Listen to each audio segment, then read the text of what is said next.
M2O is the channel of bones. It's the hardest race there is in downwind foiling, and it's the World Championship. There's no channel or no piece of ocean that matches the energy of the Kaʻiwi Channel. M2O is the most prestigious sup foil downwind race that there is. 40 miles across the Kaʻiwi Channel. Gnarly. It's one of the most dangerous races in the entire world. You have no idea what you're going to get, no idea what to expect, and it's some of the most treacherous waters, I think, to exist. If you want to be the best, you need to prove yourself in these waters, in this race. It's the only race on the calendar that truly matters, and I want to win.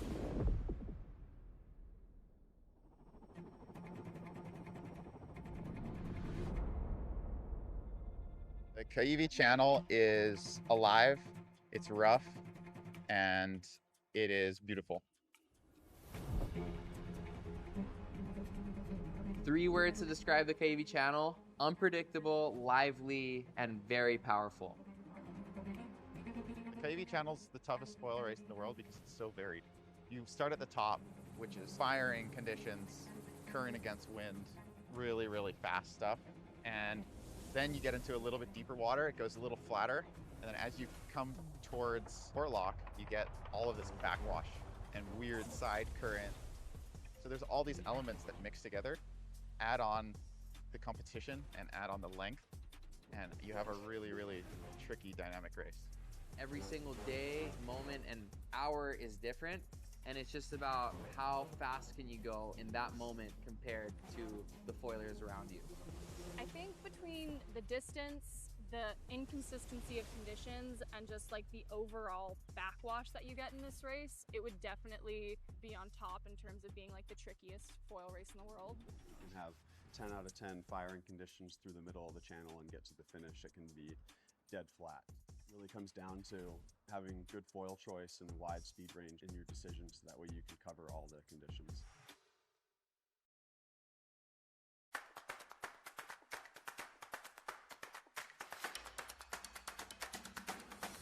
I'm really excited to go against Edo, Guido, and Kai. I'm most excited to battle Kane. He was the person I was battling the most last year. I had a 5 or 6 minute lead on everyone coming around China walls. My physical training let me down and I cramped and went from doing like 1 minute 45 kilometers to 2 minute 10 kilometers and lost that whole lead. We were side by side right up until the finish, so I'm really excited to see how that goes and see if I can beat him again. Guys like Kane DeWild and Kai Thompson, those guys are strong, out-of-town contenders that I don't get to line up with a lot, and I'm always curious to see how I stack up against them. My goal this year is definitely to keep my title, and I think also just continue to push the level and beat myself from last year. Excited to be on the start line with Annie because I used to race her in stand-up paddling when we both professionally stand-up paddleboard raced 10 years plus. And I'm just excited to be able to be on the starting line with her again. The pressure is higher. You can't make a single mistake if you want to win. You've got to have a perfect race, be willing and able to throw down on race day. It's going to take a lot to win this race this year. You need to be on the best gear, you need to have the right line, and you need to be, training harder than everybody else. If you don't have all 3 of those things, there's no chance you can compete with the top and the best of the best. I want to hold my title. I won it the last 2 years, and to win it 3 in a row would be unreal. I mean, that's my dream, so I want to make that happen.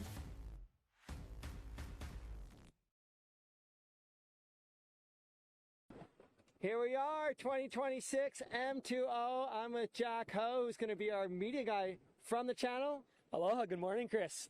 Good morning. We got 108 sup foilers. Absolutely amazing, 126 total because we have a bunch of wing foilers. We've got 6 women subfoilers, 4 women wing foilers, and the range has cleared out a little bit. But man, I mean, you've done these channel crossings, but 108 subfoilers, man, I mean, things have changed. Oh yeah, to have well over 100 foilers crossing Kaʻiwi Channel this morning shows a lot, just where the sport has gone over the past few years. And since we started doing this, the level of performance and the level of talent is so high. Guys are pushing the boundaries of what's possible with the sport, and the times we're going to see today are going to be record breaking. Awesome. We have the start coming up pretty soon. The rain cleared out a little bit. We know it's windy in the channel, but it's a little calm here. I mean, does that make, I mean, Jack, you've done this race, really, you're a competitive racer, but you got the media jersey on. You're going to be doing some GoPro and live for us out there. We're going to grab that GoPro back from you. But is this, when you look at these conditions like this, it looks a little glassy right here. I mean, what's going through your mind right now for starting the race? Yeah, so I mean, it's not the typical day in Hawaii, but we're here on the west shore of Molokaʻi, and looking out at the Kaʻiwi Channel looks relatively calm this morning. Had some passing showers, a little bit of rain squalls and clouds coming through, but as the sun is popping out behind me, we're hoping and praying for a great day with wind all the way down the channel straight to Waikiki on the south shore of Oʻahu, and hoping and praying for a great race for everyone. Cool. We got our great boat captains here. And, you know, this race, the first foiling edition was done in 2018. We had Annie Starr, Andy Reichert, and Kai Lenny last night at our little gathering give us some perspective about that. The foils were totally different. There were only a handful of foilers in 2018. Now we have 108, and things have changed a lot. But, I mean, how important is that for these races, Jack? You were saying we were talking about the canoes and the, you know, next weekend there's going to be the other paddle sports for this event. But things have changed a lot. So what does it mean to have this so much growth in foiling for the Hawaiian Islands and for this legendary race? I think it's all about evolution, Chris. You know, the foils represent this change in evolution and connecting the Hawaiian Islands with a very fast tool, the hydrofoil, that, you know, those times it takes to cross the channel are cut in half, the records are smashed, and ultimately it brings a new form of racing into this environment and gives local people as well as international riders the opportunity to test themselves across this infamous and treacherous, you know, stretch of water, the Kaʻiwi Channel, the ultimate test. So it's great to see the sport evolving, blowing up, and especially with the gear getting so good, it allows it to be more accessible to the normal ocean goer to be able to do this race. So the more people, the better, and to have over 100 people crossing today really marks a big step for the sport. Cool. And, you know, we're going to have Jack's perspective from the channel, but we're also going to have a new thing, a foil drive. So foil assist foilers are going to be at the finish with the Foil Drive company. And you've ridden for them before. You've crossed this channel on a foil drive.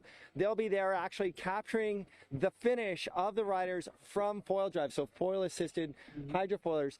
Before we talk about the kind of the form book on the people that are competing, I know that for these channel crossings, I mean, it goes back to the ancestors of the Hawaiians on this island, and it's a rite of passage. You know, once you've crossed a channel, that's a big deal for Hawaiians. For you, do you remember your first channel crossing on foil, and how important is that to a Hawaiian? As someone who's lived here my whole life, grown up in these islands, there's a cultural significance of crossing and connecting these islands that we call home, and you know, these stretches of water, these channels are so significant to us as ocean goers. So to be able to do it on a hydrofoil, something that I love to do, is of course very meaningful to me. And then to see other local riders come and test their skills and really battle it out in this Kaʻiwi Channel battlefield we have here, it really shows just how invested and dedicated everyone is to the sport, but more importantly, the cultural significance behind doing this. Awesome. Yeah, there's a lot of history involved. And actually, new history is happening this week and today. This is the culmination of the Downwind Foil World Tour and also the Molokaʻi Triple Crown, which started about a year or two ago, which combines a bunch of events, including the M2M, the Maui to Molokaʻi, which you guys just did a couple days ago. And this is incredible. This is just shows the growth of this discipline of the sport, just to have that many people doing it around the world. So you have actually world tours now starting up. Now, let's see. Let's start talking about the form book here. From the Molokaʻi Triple Crown, these Hawaiian series of races, we kind of have a group at the top that's kind of separated. So let's go through from the top for the men and the women. For the men, is it clear who's going to win this race, Jack? I mean, nothing's clear in the Kaʻiwi Channel. This is the ultimate testing grounds, and you can be doing so well in every other race, and once you get here, you know, this 40-mile race really tests every level of talent, whether it's a smaller rider or a bigger rider, whatever gear you're on, none of that matters. I mean, one fall and the guy behind you is a mile ahead of you, and it changes like that. So I think there's a very fast-paced movement happening, as well as fast changes going on. And the name of the game is to get up fast and strong and fly the race, a clean race, without falling all the way to the end. And I think the ultimate way the person's going to win today is by having that perfect line, that perfect race, and finishing strong all the way to the end without a single fall. Cool. And so far in the races this season, so July is race season here in the Hawaiian Islands for downwinding and downwind subfoiling. Edo Tanas, local for Italian Hawaiian, living in Maui, and also Wild as well, have been really strong.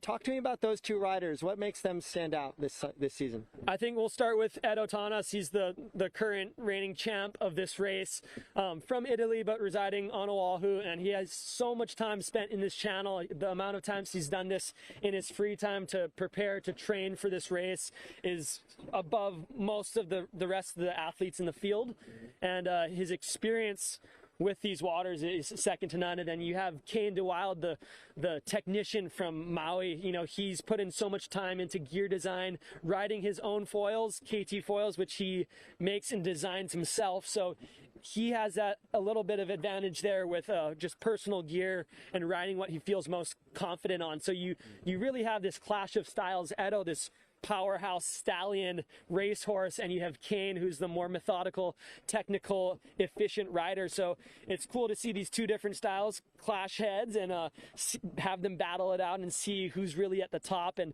we can't forget the name Kai Thompson, the Australian, lingering in that third spot. He's done incredible throughout the year in the downwind foil races, but it's going to be, you know, his skill is going to be put to the test today in the Kaʻiwi Channel with the bigger swells, that wider stretched out style of bump, and that open ocean chaos. So it's going to be exciting to see what style takes the win today. Absolutely. And Kai represents a lot of Australians here. We have, like, you know, probably almost 20 Australians here, which is absolutely amazing. He comes from that kind of life-saving endurance kind of ocean swimming group kind of in Australia, which is super popular. And whereas Kane, like you said, Kane's like the scientist, and Edo's like the animal. He used to race Olympic windsurfers, so that's where that comes from. For the women, what do we got? We have 6 women subfoilers in this event. All of them are pretty lethal. Talk to me about some of the top women. I think we have to, you know, leave in the name Annie Reichert. She's the first female to really do this race in 2018. She has a lifetime of SUP experience and has been doing this race for years. But in 2018, when it all switched with the first foil race, Annie got pressured from Kai Lenny to do it on the foil for the first time, and she crushed it. And every year since, she's been at the top, you know, female leaderboard ranking for all the downwind races. And you know, Annie, she's such a big talent here in the Hawaiian Islands, especially when it comes to downwind foiling. Just so much time spent on the Maliko run, her backyard on the island of Maui, and her hours in this channel are well above majority of the field. So she has a lot of experience, and I think she's the main spotlight to watch in the women's field. Cool. And then we have Andrea Muller from Maui, the emergency medical technician who flies helicopters. She's done this race, what did we hear last night, like 12, 13, 15 times? I don't think she remembered all of them. Totally. Andrea Muller, a complete badass water woman, from EMT background to surfing big waves to foiling the channel. She's definitely in that top field. And then I think the name we also want to mention is Tomoko, and she's representing just that spirit of foilers who just go out every day. I think within our foiling community, Tomoko is a name that everyone 60 years old out there crushing majority of the guys. And so Tomoko is a great name to watch, and her spirit just carries the sport. excellently. Absolutely. And we do have some Tahitians in this realm as well. Going back to the men, Axel Pham, who's been finishing in the top 5 in this season of racing. And then in the women, Naomi Asian, who actually just finished her doctorate degree in Guadeloupe or somewhere in the Caribbean, but she's Tahitian. She's been doing all the downwind races around the world. Tiny little human, but real badass water woman as well. And we just have to remember, not only is this a really international race, there's probably about 15 to 18 countries represented, but also the other side of it too is there's a huge range of people both in the subfoil and the wing, and the ages are all the way through. I'm trying to think of the oldest we have is maybe like 65, 66. We have Alex Aguera from Maui, from GoFoil, actually really famous windsurfer and developer. He kind of developed all the early wing paddle foils for downwind foiling, and then a couple of wing foilers that are in their 60s. I think that you said it perfectly, Chris. The age range is the most beautiful thing here. I mean, we have kids,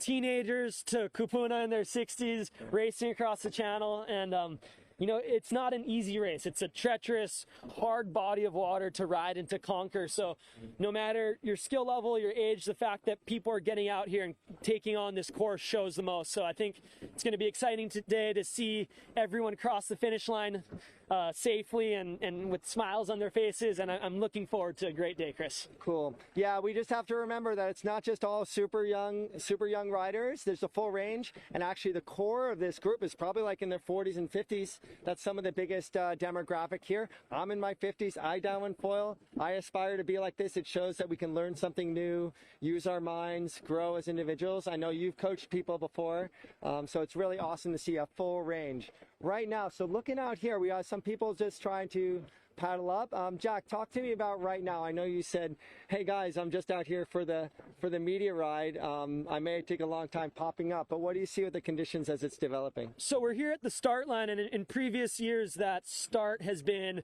a flat water start at the beach, and now the start line has moved out here into the wind line, so the athletes are going to be taking off in open ocean swells and having that little bit of wave energy to push them for their start. So we're seeing the start line getting ready. Guys are practicing, testing out their gear, getting a feel for it, and before you know it, the race is going to be underway. So awesome. Minutes from the start, and it's happening soon. Awesome. Well, we're going to have to kick Jack off the boat. Everyone has to be off the boats at about 10:45, getting ready for the 11 o'clock first start with 4 heats. We are starting with the women, then we're going to the unassisted riders that are going by themselves, and then we have some boats to just follow them, and then the assisted and unseated, and then onto the wing foil. So there's 4 starts starting at 11. We are right now looking for the yellow flag to come up on the race committee boat. We are right on the line, 2026 Molokaʻi to Oʻahu, and right now we're going to have doing this in 4 heats. So it's just about time for the yellow flag to come up. Once they put the yellow flag up on the committee boat, they have 1 minute to start the race. So they just kind of wait for everyone to be lined up. It's kind of loosey-goosey a little bit. They raise the yellow flag and they tell everyone, we're going to start within the next minute, but they don't tell you exactly when. And then once they decide to start everyone, they throw up a green flag, the yellow flag goes down, and everyone goes. You can see right now, everyone is just milling around the buoy. That's upwind, upwave of the start line right now, and it's going to only be 6 people for the first start. So it's the women subfoil division. That's going to be 6 women, and so you're going to see just a few people popping up for this. We don't have the yellow flag up right now, but the important thing to look at right now is that it's really glassy out right now. We can see a wind line kind of like a mile or 2 out in the channel, so we know it's windy in the channel. There is some swell here, but they're headed towards Oʻahu that way. And right now the waves and the wind are kind of going across that. So it's a little bit of a tough starting line right now, but you can see all the foilers just hanging around, waiting for that yellow flag to come up, but they're trying to stay upwind, upwave of the start line, so then they're drifting down the whole time. So right now they're just paddling just to stay in place. Again, there's going to be 4 heats starting, and we're starting with the women's subfoil, 6 women's subfoilers. And the leader in that group so far is Annie Starr. She's the head of the ranking for the Kauai right now with the events that they've had this July and the races here in Maui, and in Hawaii. And so look for her on her white Armstrong board and pink shirt and pink hat. to be probably leading this start. But we'll see. Right now, like what Jack Ho was saying to us, you know, our media guy on the water, it's going to be really hard to paddle up right now. There are bumps, but they're running down the line, not in the direction of Oʻahu right now. So everyone's kind of floating. You can see them spreading out along the start line right now. People are starting to paddle up. The start boat is getting closer to the start line, which looks like they're going to put the yellow flag up. It's fantastic. Everyone has a lot of gear on. People have VHF radios. They have their phones. They have trackers on their watches. Everyone's really well prepared. They also have a lot of water, a lot of drinks, a lot of gels. Oops, sorry.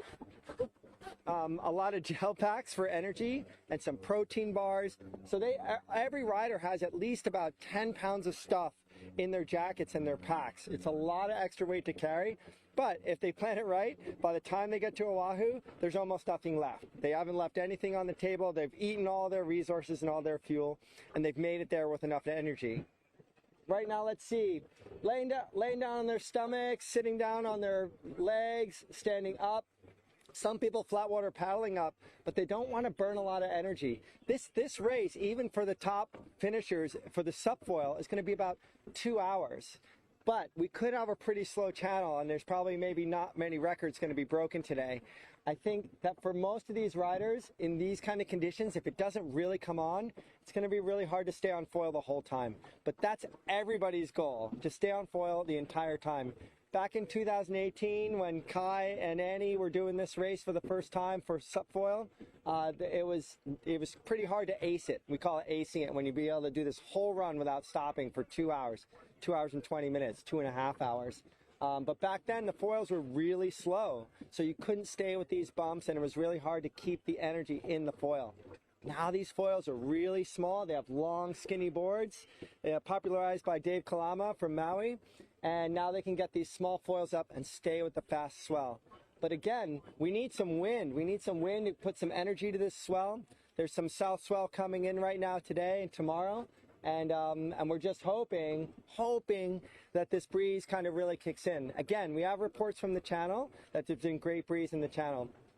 Again, talking about Jack Ho, he was definitely really excited to say yes to doing some filming for us. So what's going to happen with him is he's carrying a GoPro. He'll be reporting from the channel, and then we'll go and we'll swap that out so he can have more footage. But he's really there to just give us a real look on what the experience is like as a rider from the channel, and then also to show us what it looks like from his perspective going through the channel, being around other riders, what his experience is like, when he's getting tired, when he's replenishing, if he has to stop. Jack's kind of a representation for us of all the riders out there. For anyone who's not been involved with subfoiling or doesn't know what it's about, we're going to have a great perspective with Jack. So right now, looking uphill, you can see how everyone is spread down towards this buoy. Again, if they haven't planned this well for this start, they're going to end up too close to this buoy. They're going to have to start between these two red buoys and then head north towards Oʻahu, north and west. So right now, we feel a little bit of breeze picking up. And I think for a lot of these riders, they're just keeping it really chill. They're trying to keep their heart rates down, because especially when there's not a lot of wind, not a lot of bumps, you have to almost, it's called flat water paddling up, which is like almost not even having a wave, just pushing really hard, full strokes on the paddle, pumping a lot with the legs. And a lot of these riders are getting up to be 150, 160, 180 or beyond beats per minute on their heart rate. And that's something that they don't want to do for very long, because they have like a couple hours of channel racing to do. We are right now looking for the yellow flag to come up on the race committee boat. We are right on the line, 2026 Molokaʻi to Oʻahu, and right now we're going to have doing this in 4 heats. So it's just about time for the yellow flag to come up. Once they put the yellow flag up on the committee boat, they have 1 minute to start the race. So they just kind of wait for everyone to be lined up. It's kind of loosey-goosey a little bit. They raise the yellow flag and they tell everyone, we're going to start within the next minute, but they don't tell you exactly when. And then once they decide to start everyone, they throw up a green flag, the yellow flag goes down, and everyone goes. You can see right now, everyone is just milling around the buoy. That's upwind, up wave of the start line right now, and it's going to only be 6 people for the first start. So it's the women subfoil division. That's going to be 6 women. And so you're going to see just a few people popping up for this. We don't have the yellow flag up right now, but the important thing to look at right now is that it's really glassy out right now. We can see a wind line kind of like a mile or two out in the channel, so we know it's windy in the channel. There is some swell here, but they're headed towards Oʻahu that way. And right now the waves and the wind are kind of going across that. So it's a little bit of a tough starting line right now, but you can see all the foilers just hanging around, waiting for that yellow flag to come up. But they're trying to stay upwind, upwave of the start line, so then they're drifting down the whole time. So right now they're just paddling just to stay in place. Again, there's going to be 4 heats starting, and we're starting with the women's subfoil, 6 women's subfoilers. Back to the fitness side of things, a lot of these racers, they had a race on Friday, the M2M, then they had the follow-up race in Molokaʻi on Saturday, and Sunday was their only day off. Most of these riders, especially the Australians, people from France, have been here for almost a month training. So this is the end of their racing season here in the Hawaiian Islands, the end of the Molokaʻi Triple Crown, the end of the Downwind Foil World Tour, which started in France in the fall. So right now we're still waiting on the start, and let's see. We have the yellow flag up, and they can start anytime within the next minute. So that's what we're waiting for right now. The culmination of a long racing season, and the green flag is up right now, and we have the women foilers are supposed to be starting. We have a green flag up, and there's the horn. Perfect. So now we're looking for 6 women foilers to pop up on foil. There they go. They're up off to the windward side of the line. We have 1, 2, 3, 4, 5, 6 women foilers paddling up right now. Absolutely fantastic. Who do you have there launching out? Annie Starr right up on foil, right up in front, on cue. Here we go. We've got Tomoko standing up right now. And then another Armstrong rider, Anna Kala, down here, just working hard to get up on foil. Annie is up and gone. You can see how she's just pressing her legs, pumping the entire time. She hasn't even found a bump to rest on, throwing in a couple paddle strokes. No one else up yet. That just shows you how physical you have to be to get up. So Annie is off and gone. We've got another foiler up. We've got Andrea Muller, 15, 16 times trying to get up, 15, 16 times in this race, in paddle sports and in subfoil. She's trying so hard. All right, here we go. And we've got Shay Foudy in the pink leggings. She's trying really hard too. Here we have Anna Kala trying so hard to get up on a bump. Gassing, almost there. This is really tough. It's one of those things where you have to choose so wisely to get up. And if you miss it, it's another sometimes 5 minutes, not even just to wait for a bump, but just to wait to catch your breath, let your heartbeat rate go down, let that lactic acid settle down in your muscles. And sometimes if you try too hard, you're going to have to wait a real long time. There goes Annie. She's now heading north, cutting right a little bit, picked up some of those swells. I can see she's standing tall and resting a little bit. But right now, the name of the game here isn't necessarily getting up as quickly as you can. It's saving a little bit of energy and just being really selective on the bumps. So right now, here we have the 5 riders here. Annie Starr is up and going. And right now, they are, remember, everyone, they have about 10 pounds of weight on their back. They have food. They have communications devices. This is the heaviest they're going to be, and this is the smallest the waves are going to be for this channel crossing. Right now, that's just, the name of the game is just keeping really relaxed and trying not to get frustrated. A lot of these racers can really get themselves totally cooked on the start because there's so much pressure. Every time the flag goes up, and every minute that they're not up and foiling feels like an eternity. Every rider talks about that. It's incredible how hard this is to do, especially with these bumps. We have a couple little motorboat wakes here. Anna Kala, she's sitting down, and we got Tomoko just falling in. This is so tough. So we will throw this out to the channel to catch more of the racing in action. All right, we just started the second heat. The second heat is the unassisted subfoil division. Unassisted means they don't have to have their launch boats with them. And look at how much faster this group started out. Right up front is Kai Thompson. Next to him, Kai Lenny. And I'm just going to keep looking with my glasses here. Right off the bat, you see they were able to flat water paddle up. They're not even on bumps, most of these guys. You can see how much faster these foils are. I think for a lot of the women that we just saw start, maybe they were using bigger foils to make it a little easier to get up. It was still really difficult, but right now here we have about 30 unassisted foilers just started off in the second heat. So right now it's pretty obvious. Kai Thompson, who we talked about from Australia, right off into the lead, but it's so close. There's probably about 15 riders right now that are just right alongside of each other, neck and neck. The other thing we talked about is just paddling up in this race is you can't get yourself gassed right off the bat because those are reserves that you will never get back. The other challenge that these riders have is they are neck and neck. I know that Kai Thompson's strategy, you know, he's been top 3 this whole season. His strategy is to use all that energy in the beginning to get ahead and then just cruise for a little bit and just to keep up a nice steady pace. A lot of these other riders you might see, now we have 30 riders, a couple more riders coming through right now in this unassisted division. A couple of them, they're okay to lag back a little bit because they might use that energy at the end, right when you come around Diamond Head, under the lee of the island, and use that energy there on that final push where it's cross shore, even a little bit upwind when you're coming to Kaimana Beach at the finish. So right now we got most of the men out. I think we have another, let's see, we've got another probably like 15 riders not up on foil. So more than half the unassisted group is off and gone. And again, unassisted groups have to be approved here. All the rest of the people have to have a dedicated support boat. The unassisted riders have to prove that they've done these channel crossings, they've done them without coming down a ton of times, and that they're really reliable to get across the channel on their own. That said, we have support boats that are kind of like a cleanup crew for that group. And if any one of them comes down or needs assistance, the race management is there for them. So right now we still have a couple other riders. Okay, most of these riders are up right now, which is great. But again, the rest of that pack is having a real time. We could have some top riders here kind of struggling in this light stuff, but certainly that first 20 got up and they were gone. They were not riding swell at about 20 knots, but they were pumping up to about 20 knots of speed.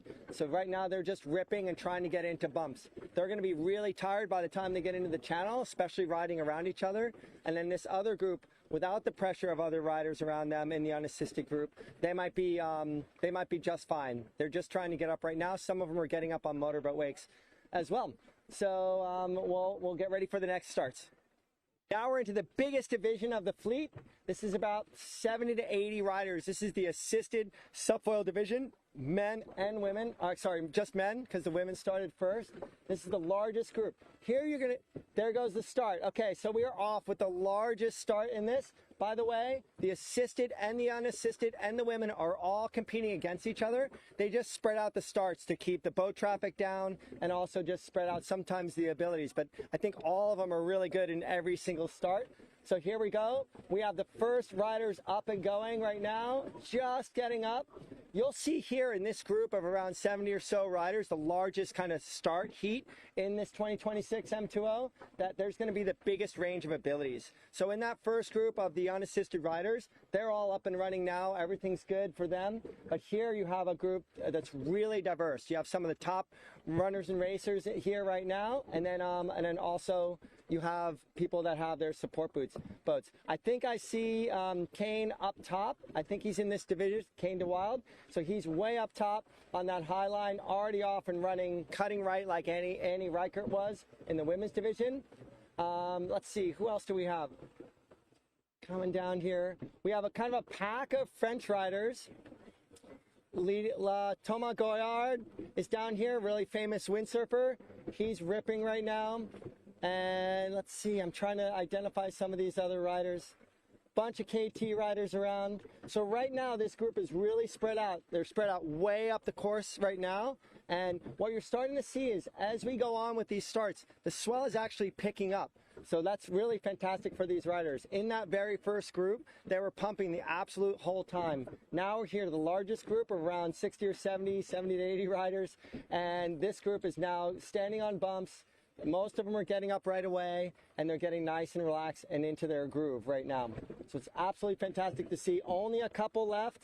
But this is the remainder of the subfoil class. So this is the last of the subfoil in this foil edition of the M2O that have started. So anyone we see sitting down right now behind us, those people are just struggling to just keep their heart rates down, be selective, not burn themselves out, not lose too much energy in the very beginning here. So there could be some forerunners stuck in that. I know some of the top riders in the M2M just on Friday got stuck for 7, 8, 10 minutes just trying to get up. So, but right now it's really just about picking the right bump, picking the right time, and not getting too frustrated. This is so much a mental game through this channel. It's such a long ride through the Kaʻiwi Channel. It's 40 miles. It's going to be 2.5 hours or more for these riders. We do feel the wind picking up right now. We've got a couple more riders getting back up on foil. And this last pack here is just, they're struggling a little bit, but they're just trying to pace themselves. So just because they're sitting doesn't mean they can't do it or they don't want to do it. They're just resting, and they're just little calculus in terms of cost benefit of whether you go for it or you rest and build your energy up and work harder for the next bump. Last start is going to be the wing foil division, everyone, and that's going to happen just momentarily, and then we'll be off to the races with the entire fleet of 126 foilers.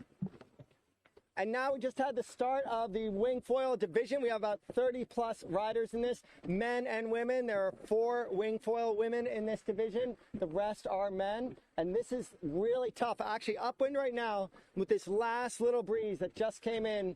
Bobo Gallagher in the black and white Armstrong wing is our kind of champion in the Molokaʻi right now, especially with his dominant win in the M2M on Friday. But then we also have Ken Winner, who's 60 plus, a legend in the windsurfing and wind sports area in the green and yellow Alula wing. And so right now we got Bobo Gallagher, the first one up. They are so lucky. These are the first puffs we felt all morning, and lucky for them, most of them are up and riding right now. But when it's this light right now, it's really hard to go straight down the fall line, straight downwind to Oʻahu. Right now they have to crisscross, go back and forth, and maybe even try to pick up some bumps, bring their wind forward so they can trim their wings in and head straight for the barn. But right now it's really difficult. You'll see the angles that the downwind subfoilers take is literally aiming almost straight at Oʻahu, and the wing foilers are cutting back and forth.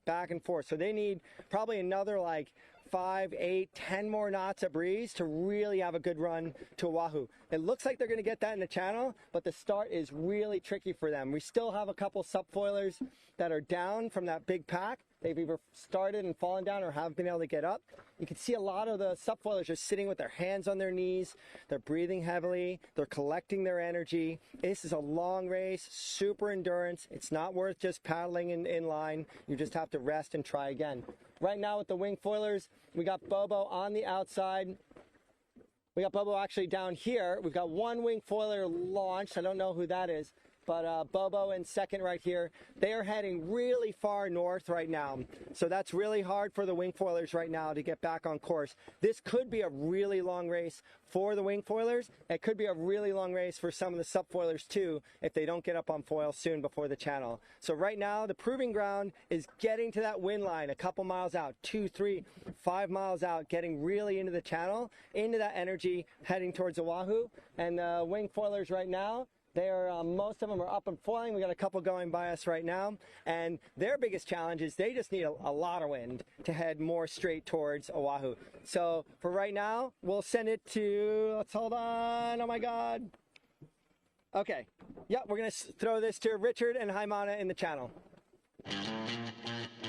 Molokaʻi to Oʻahu has been a journey. Started it with SUP in 2011 and did it 14 footers, unlimited race SUPs, and just loved the challenge of it. Those races were, 4 hours plus, 5 hours plus, but foiling it really appealed, so we were like, yeah, let's do it.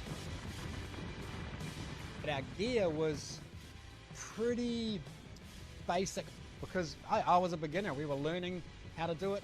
It was bigger foils. Back then I was on a 2200, which nowadays you just think about that's just a massive foil for downwinding. Like the guys are on 500, 600 square centimeter foils, right, with just massive spans. And more surf style boards, like quite short, not very long, not very downwindy. And so yeah, it was kind of hard.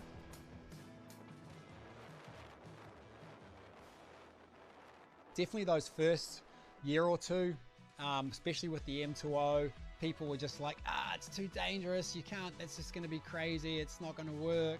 That first year they let us do it in 2018 after a lot of petitioning, a lot of effort from, you know, the whole community to get it in there. Maybe 8 of us on the start line. Annie was there, she was just a young teenager at that point. We just blew people's minds, you know. Kai did it in under 3 hours, which was like an hour faster than anyone had ever done it on a SARP, and it was just like people were mind blown. So from being kind of definitely not, there's no way that's ever going to be in this event, to now it's a whole event on its own. It's been pretty awesome to see how it's evolved, you know, since 2018. I think the biggest way the race has changed over time is the skill level of the people.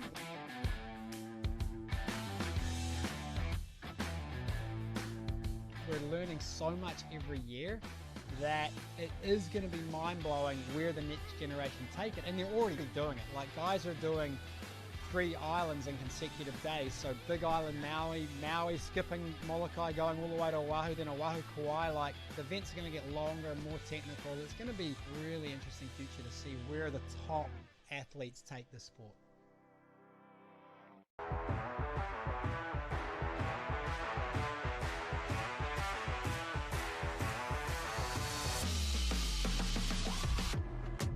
And in case you guys are still live, it's very beautiful out here today. Nice and sunny.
Back live from the Kaʻiwi Channel, guys, with boat number 2. Seems like we've found our current leader in the race. Currently to our right is Edo Tanas, flying towards Diamond Head. Flying. When you look at this guy, he doesn't look tired at all. He's pumping full throttle, cruising through these big old bumps. It is amazing to be able to watch this out here. This guy. No rest. Full throttle, catching the biggest bumps he can to project himself forward. Man, I want to give his boat captain credit too, just making sure he has a good clean line, nobody's in the way, cruising all the way through this very difficult water section. Yeah, and talking about line, seems like it took a little more south line, but he's making his way up when he needs, and then coming back with the swell, heading straight for Diamond Head. Currently in the lead, Edo. You know, just making sure you really watch how high he's riding. I mean, that's how efficient he's being all the way through this race. Just staying super high in his mast, allowing for maximum speed and efficiency down the bumps. Just absolutely crushing it right now. How does he look, Mana? currently looking good. He's in that zone where it's all over the place, but it sounds like he's riding the mast at the correct height. This water is rough to read too. The bumps aren't smooth and clean like we've seen in other channels. It's like if you put your hands in a bathtub and just smacked your hands around. That's exactly what it feels like out here.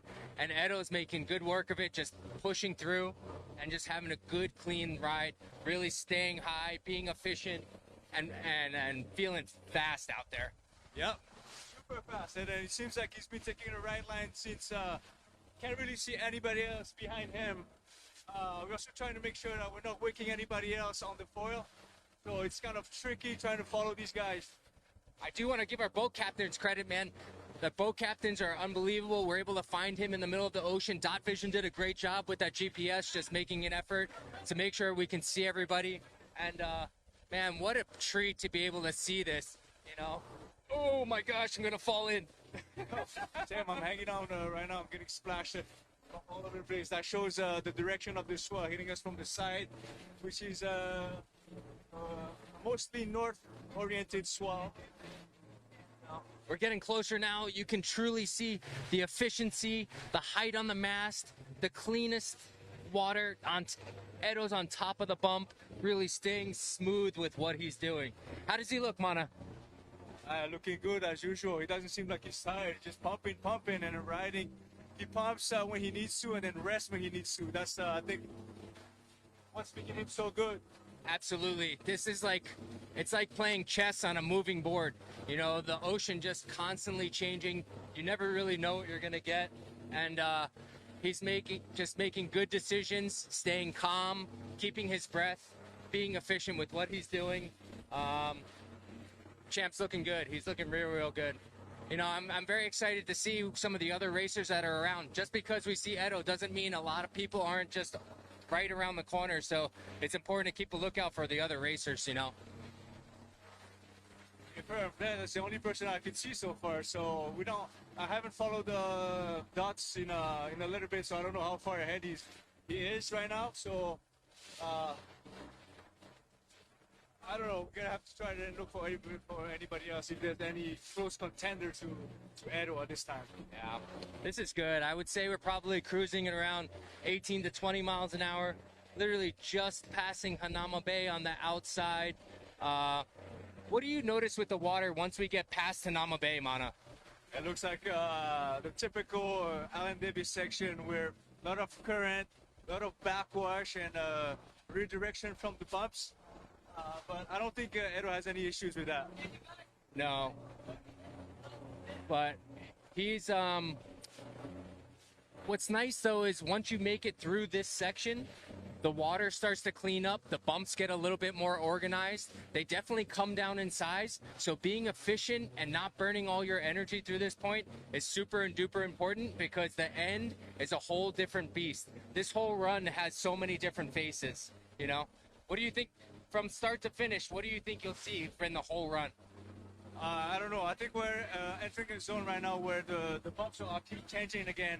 He's about to enter the zone where it's actually a normal Hawaii Kai run for him, where the bumps are actually a little more aligned with the wind and smooth sailing for him. You know, for the viewers out there that have not foiled, imagine balancing a pencil on top of a pencil. That's exactly what these guys are doing. They're balancing a pencil on a pencil with a moving chessboard that's constantly changing. It's super duper difficult, requires a lot of time and effort, and these guys do an excellent job at doing that. I mean, you can see him. He's just relaxing, light taps, something that you can do when the bumps are going real fast and you're being efficient with your wing, and just staying super duper high in the bump, allowing you to maximize the energy, just taking advantage of everything the ocean's giving him. And I want the people to know that these words are also coming from another legend in our sport, Simeon Kapaloma, who isn't racing today, but a lot of the things I'm saying to you are things he said to all of us to try to be better, so shout out to you, Sim. But Edo's just absolutely crushing it. My partner in crime, Mana, went inside to check the dot vision to see if we can see anybody else, but I hope you guys are enjoying this as much as we are, you know. as we get closer, we're gonna notice different things. His line, if Eduardo's gonna try to go a little closer to get maybe a little cleaner line on the inside so he doesn't have to quarter in at the end just as hard. But wow, look at him. Legs standing tall, powerful, looking clean. Just nice neutral stance, not burning out his legs. Our boat doing an awesome job making sure not to get it away, but also give you guys the best vision that we can have. Man, just absolutely a treat to watch, you know, so nice. But look at him working his way in, noticing the bump is going underneath him a little bit, so he pumps a little to stay on top of that. You also notice his stance. His feet are nice and close together, giving you good equal strength, but also not burning out your legs. When your legs are too wide, it's hard to keep that endurance up. So he's got a nice neutral stance, kind of staying sweet. Just unbelievable, just world-class athlete, you know, working very, very hard. And again, there's guys hot on his heels, so he's got to stay clean and efficient this entire time, making sure not to make any mistakes, because each mistake is detrimental, and these guys behind him, they're not going to give him a chance. They're going to hunt him down and try to get him if they can. So just passing Hanauma Bay. If you guys notice too, if you take a look at the water, it's not blasting me in the back as bad as it was before. The boat's a little smoother. We've hit a little cleaner water. We're out of that section. So a whole different ball game that Edo has to adjust his race to and be as efficient as possible. At this point, we're about 7 miles from the finish. So we really have to be aware of how much we have in the gas tank and making sure we give each other or give our body enough energy to make it to the end. But as you see, he's working his way a little bit towards land. It looks like Edo's taking a little bit more north line, gonna run a little closer to shore. So maybe at the end, he doesn't have to quarter as hard, depends on the wind. I mean, this is what him and his team decided to do. It might be a game time decision, we're not sure, but I'm looking forward to hear and see how things go. But in the camera, you notice still standing tall. If you can see it, these big, wide, fat bumps. He's just sitting on top, really locking in, maximizing that efficiency, because in between those big, wide, fat grounds, there's these little wind swells that peak up that can either be used as little boosters or really slow you down. So you got to kind of take advantage and be aware of what's going on there as well. But you see he's working his way towards shore,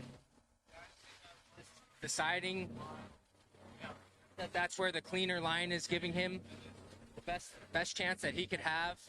I'm scanning out. We don't see anybody else out behind us right now, but we know there's 150 other racers really working their butt off to try to get here to just be competitive. I see another boat on the inside. I'm not sure who's over there, but it would be exciting to see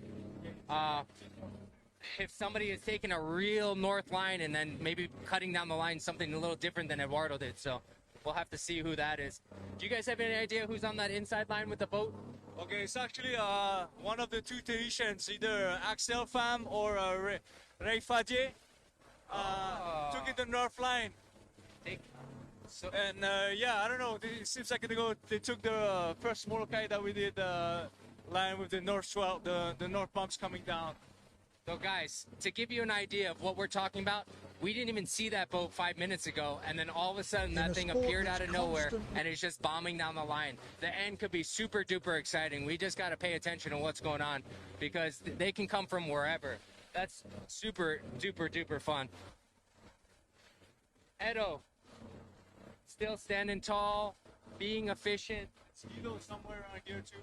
Oh, so I was just looking at the dots, the dots of the positioning. I think I see two boats in the back. These are Trent Carter and Molokaʻi boat right here. So it looks like they're far away, but I bet if we stop, they could be here in less than a couple minutes. That's how fast they go. Just flying, and especially now, these guys have all trained for this. They've worked super duper hard. They're in the fourth quarter right now. They're pushing at the end. They know that this is the last 7 miles of this 40-mile race, and they don't want to let it go at the end. So they're going to push. They're going to leave it all out there. I see another second boat. I see another boat north that just popped up right behind the first one. Either Axel or Ray Fadi. Tahitian's in the mix. Eduardo's in the mix. We got Kane probably. I guarantee. Trent's out there. Molokaʻi's out there. The Wahine are out there. Like, everybody's coming. This is it. This is the end. We're getting closer. 7 miles, about 20 miles an hour. There's also, I just checked, there's also Guido Ferrer somewhere in the mix. Okay. We should go be him actually right here. Hey, Mana, how long does it typically take to get to the end from here?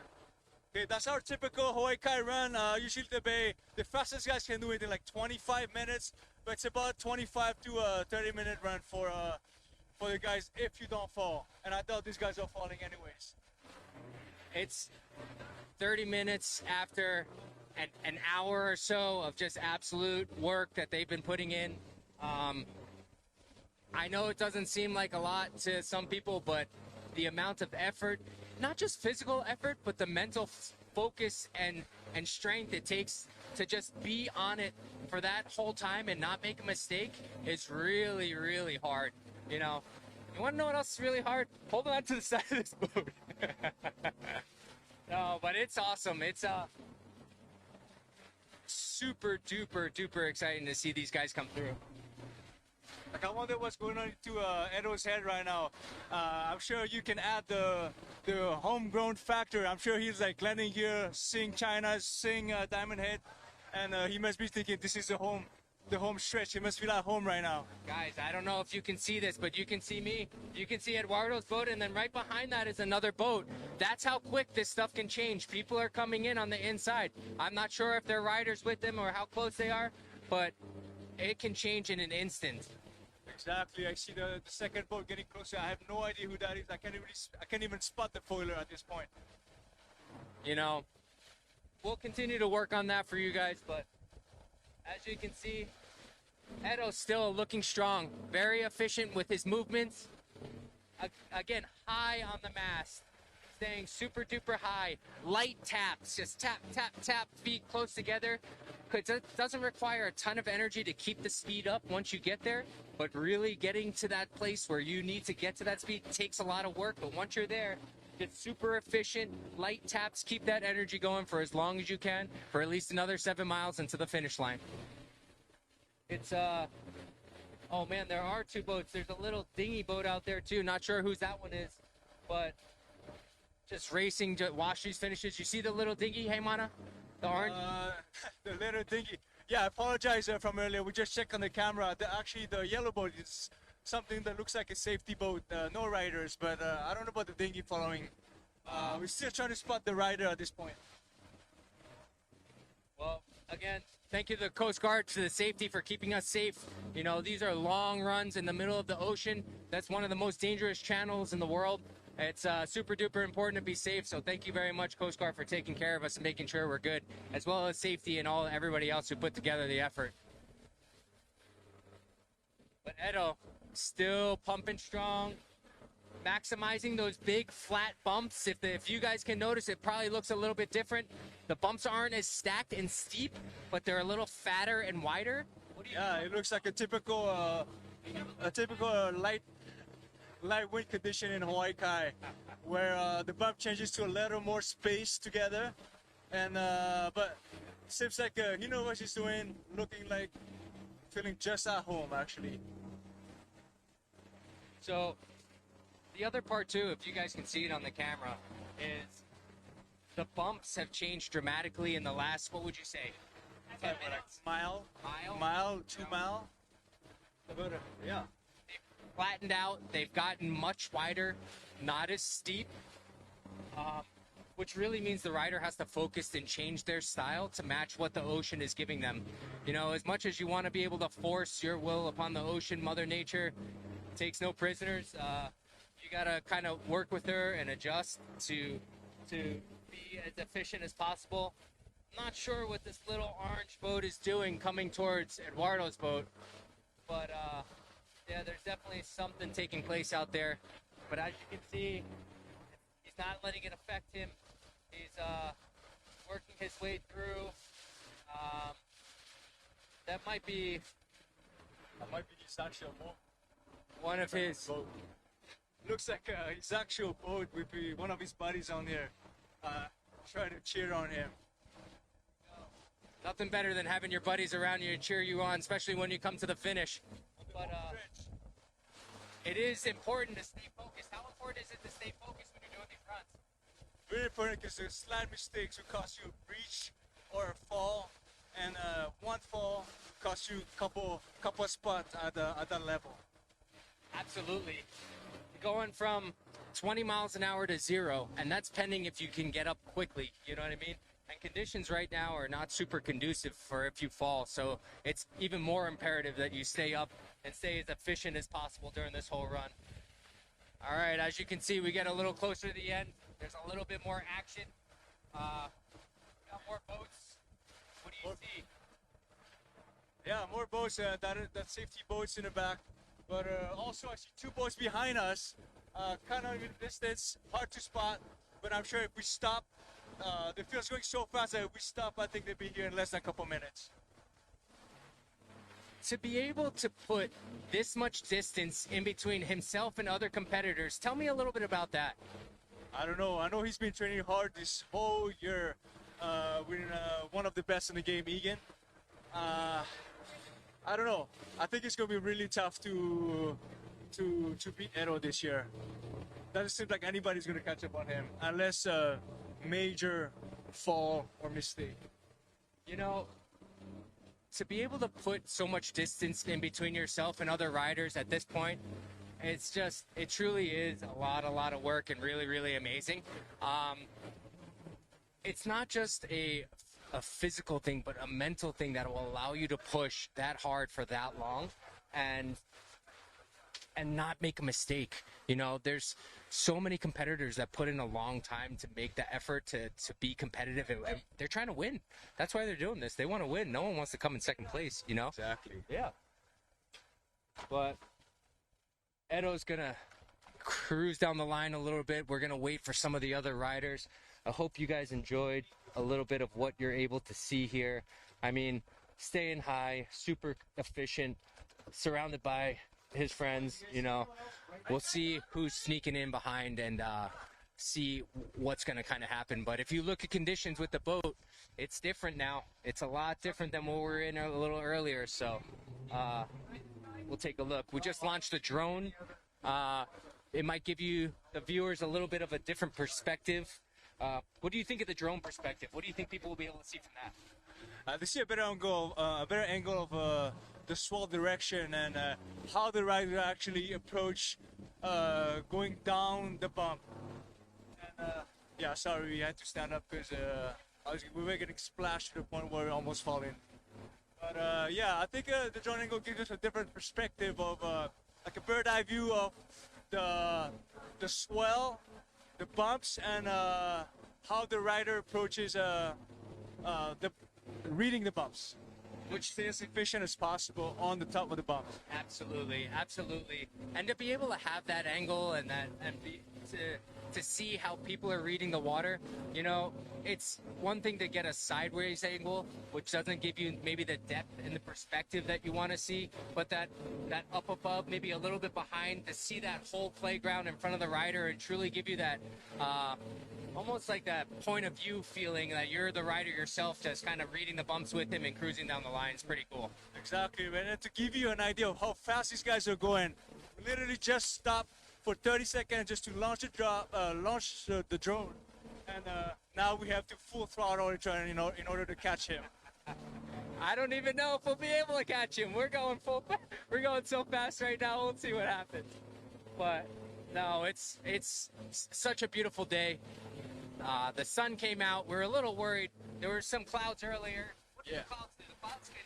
Sometimes the clouds have tendency to actually stop the wind. Like you'll have a good squall of a strong wind for a little bit, gusty, good winds that make you that may allure you to want to go do a run, and then once the rain passes, it's a full on no wind. And yeah, this is what we were afraid of earlier, but the clouds cleared and there's windy, there's bumps, and it's going full speed. And we got a race, baby. This is awesome. This is fantastic. I want to give a shout out to all the significant others out there. Thank you for letting us enjoy this, because it took a lot of time and effort away from them, so appreciate you guys very much. But we're catching up to Edo here again. He's just going ham right now. It is awesome. Just full speed ahead. Again, you can see sometimes when he makes a mistake, and this is everybody, the pumps get a little bit more pronounced. It's just like a little bit like, oh, I really have to get this foil up to speed. And then when you go faster, it's those little tappy bumps, right, Mana? Exactly. And then as we reach almost halfway through the bay, I'll say like after the first quarter, the bumps are starting to slow down a little more. So seems like he's working a little bit more to stay more efficient and try to save his energy. I'm hoping he's saving energy for the rest. Yeah. So we're getting closer. You can see he's like locked in a little bit, being able to relax. Truly, when you catch a good bump, Mana, what's important when you catch a good bump so that you can kind of recover a little bit? I think what's important is to actually stay high on the mast, make the foil work for you, stay high, stay efficient, park the foil up, and then it allows the rider to actually recover a little bit more. So once the bump passes him or he gets ahead of a bump, he can give a couple pumps and get to the other one and do the same thing again. Folks at home, if you get an opportunity, take a look at the water. I mean, it was absolute pandemonium when we were outside Hanama Bay. You can tell even by the sound of my voice, everything's kind of mellowed out a lot. It really is a mind thing where you have to focus on the changing conditions and how the water is changing so you can stay focused and be in a good spot, you know? How much of a mental aspect is this right now? Right now, he must have the ability to actually be very flexible in his reading and adapt to the bumps changing quickly right now. Here, I'm gonna pass this over to Heimana for 1 second. Okay, yeah, we're currently mid Mauna Lua Bay right now, and Edo's still going. Seems like he's slowed down a little bit, but that's just because the bumps are a little smaller. But yeah, I'm still looking for other contenders in the back. It's hard to see anybody else. I'm actually surprised that he put that much distance between him and the first rider after him. All right, guys, I think we had a lot of action. We're going to kick it over to a commercial real quick, give you guys something to take a look at, and we'll get back to the action here soon. In a sport that's constantly changing, one thing hasn't: the Armstrong A+ system. Since the first sketches of the design, we knew what we wanted to build. Simple, strong, modular, proven since day one. One system, all time.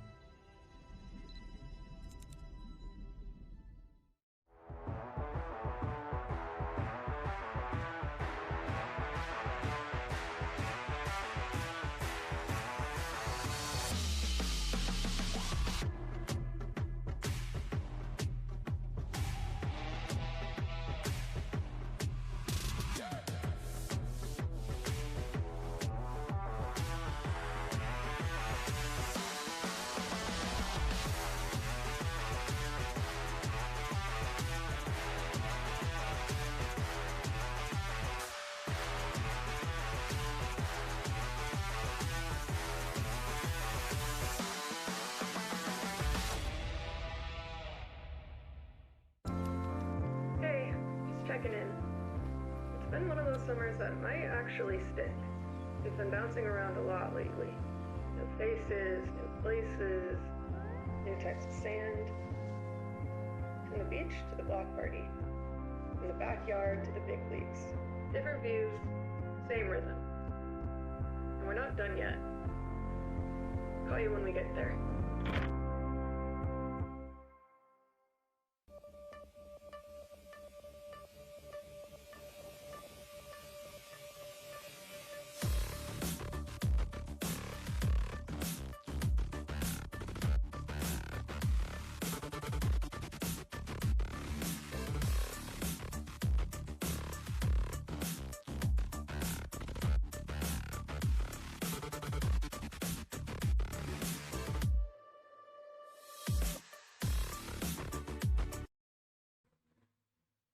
All right, guys, this is Richard and Heimana. We're back. We got a little bit of a drone shot for you, a different perspective of how the water looks. Heimana, what were you saying about the drone shot again? Give us a better perspective of the swell, the bump, and the direction of the bump, and how the rider approaches his reading of the bumps. And again, this is an awesome way for the people at home to see how much the water has changed. You know, the bumps were raging when we were outside Hanauma Bay. They were huge, and they've really flattened out.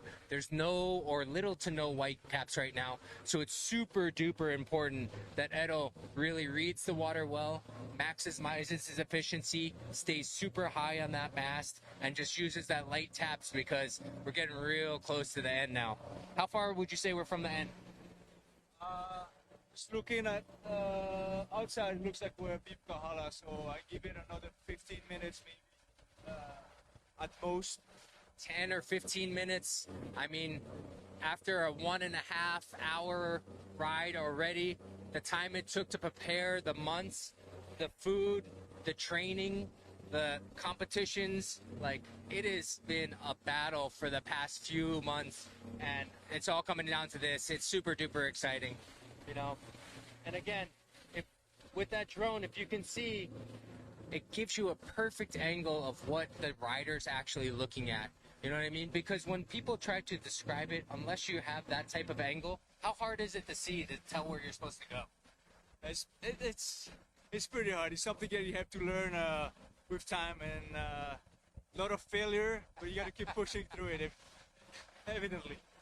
There is a little delicious piece of the humble pie, and some of us have eaten more of it than others, unfortunately. But you know what? Not today. Edo Tanas is crushing it. No humble pie for him. He's in full focus mode right now, which is fantastic. And that's what you need at the end. At the end of something this long, where it takes that much mental focus, you really just have to lock in and tell yourself, listen, I got 10 more minutes in me. I can do this. Exactly. And then just for an update, Rich, I have the dot vision pulled up right here for a provisional top 10. Edo, of course, is like right in front, and then right after him, our Tahitian boy Ray Fadi, number 2, in a hard fight with Axel Pham a little bit north, and fighting with Kai Thompson for the 3rd and 4th spots, followed by Trent Carter and Trent Carter and Molokaʻi. There we go. And then right after that, we have Finn Spencer and Tom Constant for the top 10. There we go. That's a good squad right there. A lot of familiar names inside there, and then also some new ones. But even with those names, if you can see on the dot vision, Edo has managed to put a little bit of separation in between himself and the rest of the pack. It's just even that more important right now to stay focused and make sure no mistakes are made.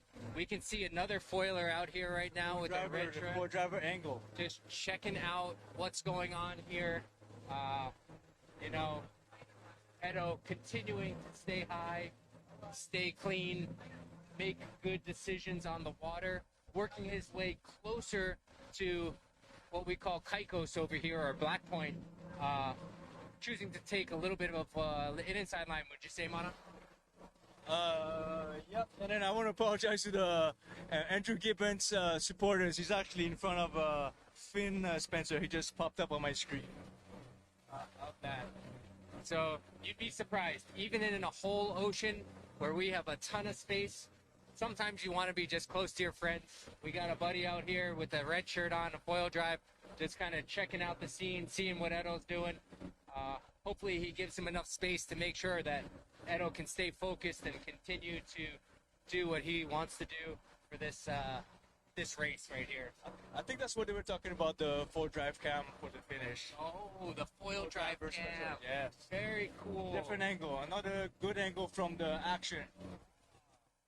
Just technology has allowed us to do so many amazing things, to give people at home a perspective of what it is that we do out here, you know, and I hope you use that to take a chance yourself and try it out, because it's really, really fun.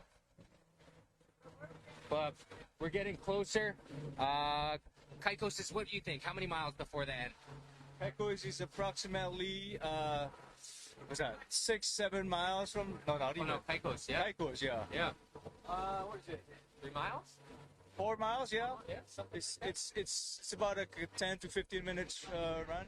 Guys, home stretch. Look at the water. The water is completely different. The bumps have really continued to flatten out. Like, sometimes there are some non-believers in tide out there, but I truly believe that the tide makes a difference. We're having a meaty high tide that comes down just a little bit to a fairly low tide. So there's not that much change in water versus some other times, but it really affects how the conditions are doing out here. Yeah, I think right now we're approaching the hard mental aspect of the sports, where after having done 35 miles, you have the 5 last miles, and the wind conditions are changing. It's turning to a little bit light. I'm curious to see how Edo approaches it, but I'm sure he knows what to do. You gotta hang on the small bumps as long as possible, stay as efficient as possible, high as possible on your mass, so you don't waste a lot of energy, and you have to save energy for the end with that little bit of offshore wind for a last Hail Mary. So in this particular area too, Heimana, does the swell play a little bit more of a role than it did in the middle of the bay? Like as you can, I don't know how to see on the camera, you see the little wind bump pushing westbound right now. But also, as I'm looking out to the ocean, I see big ground swell coming up. And if Edo can tap onto these ground swells, he can save a lot of energy going towards Lighthouse and the end. That's absolutely what you need to do, because as soon as you pass Lighthouse, ladies and gentlemen, and you'll have an opportunity to see it yourself, but the water completely changes again. So then the playground that you were used to playing with for the last 10 minutes completely changes, and then you have to readjust as well. I agree with Rich on that. And then actually, right now we have a decent sized south swell.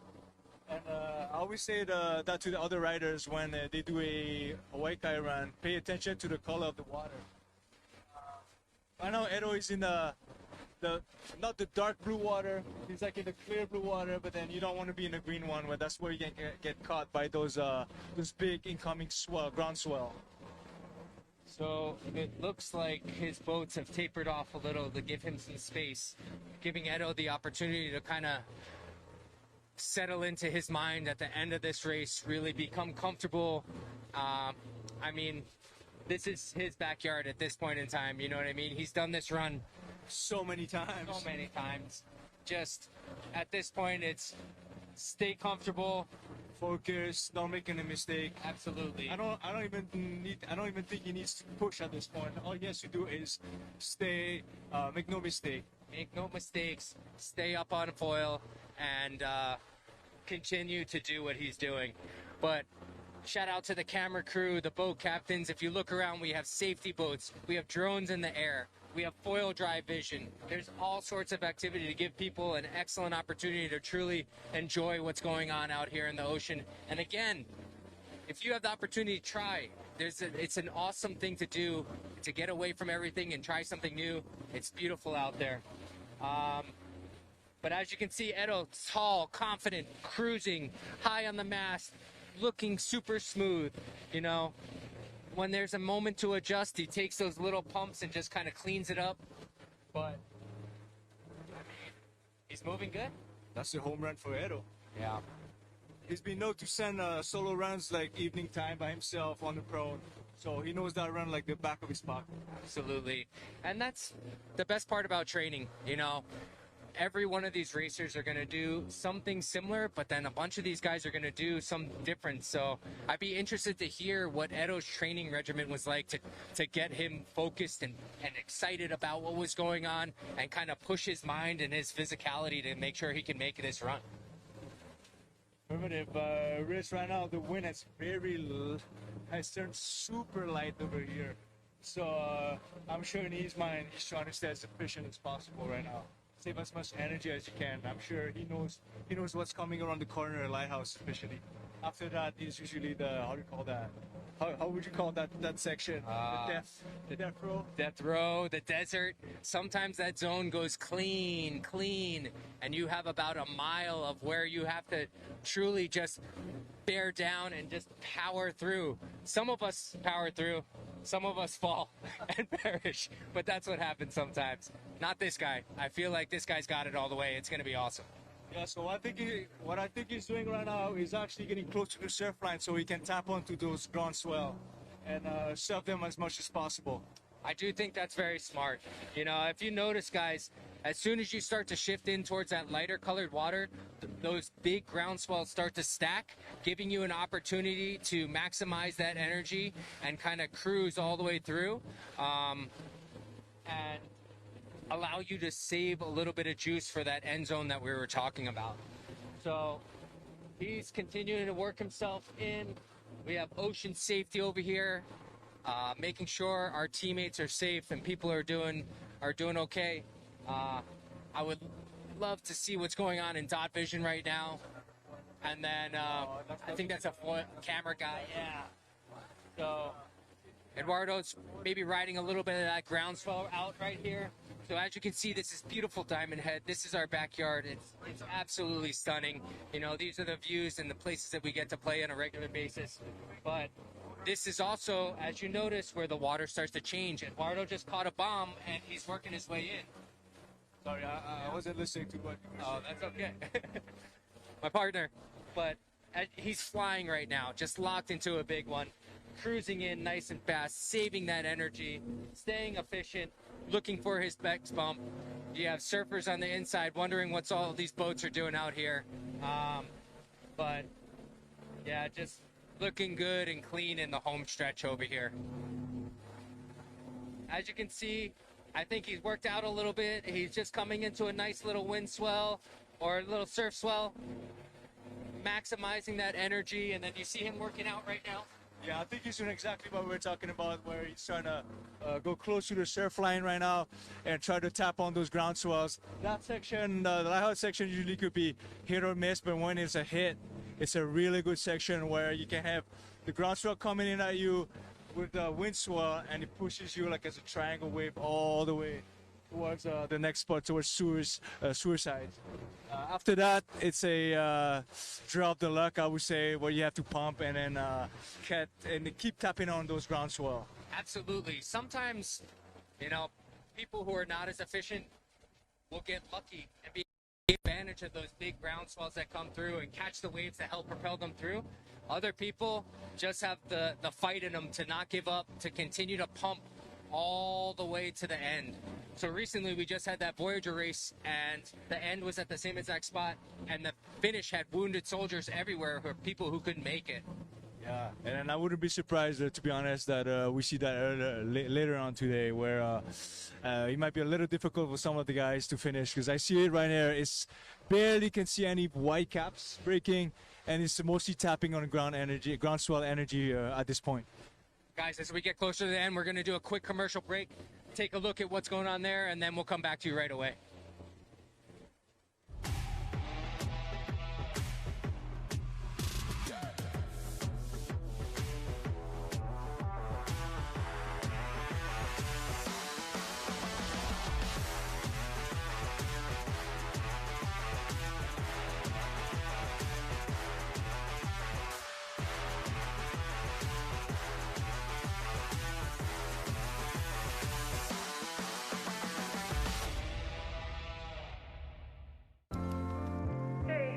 Checking in. It's been one of those summers that might actually stick. We've been bouncing around a lot lately. New faces, new places, new types of sand. From the beach to the block party. From the backyard to the big leagues. Different views, same rhythm. And we're not done yet. Call you when we get there. In a sport that's constantly changing, one thing hasn't. The Armstrong A+ system. Proven since day one. One system, all time.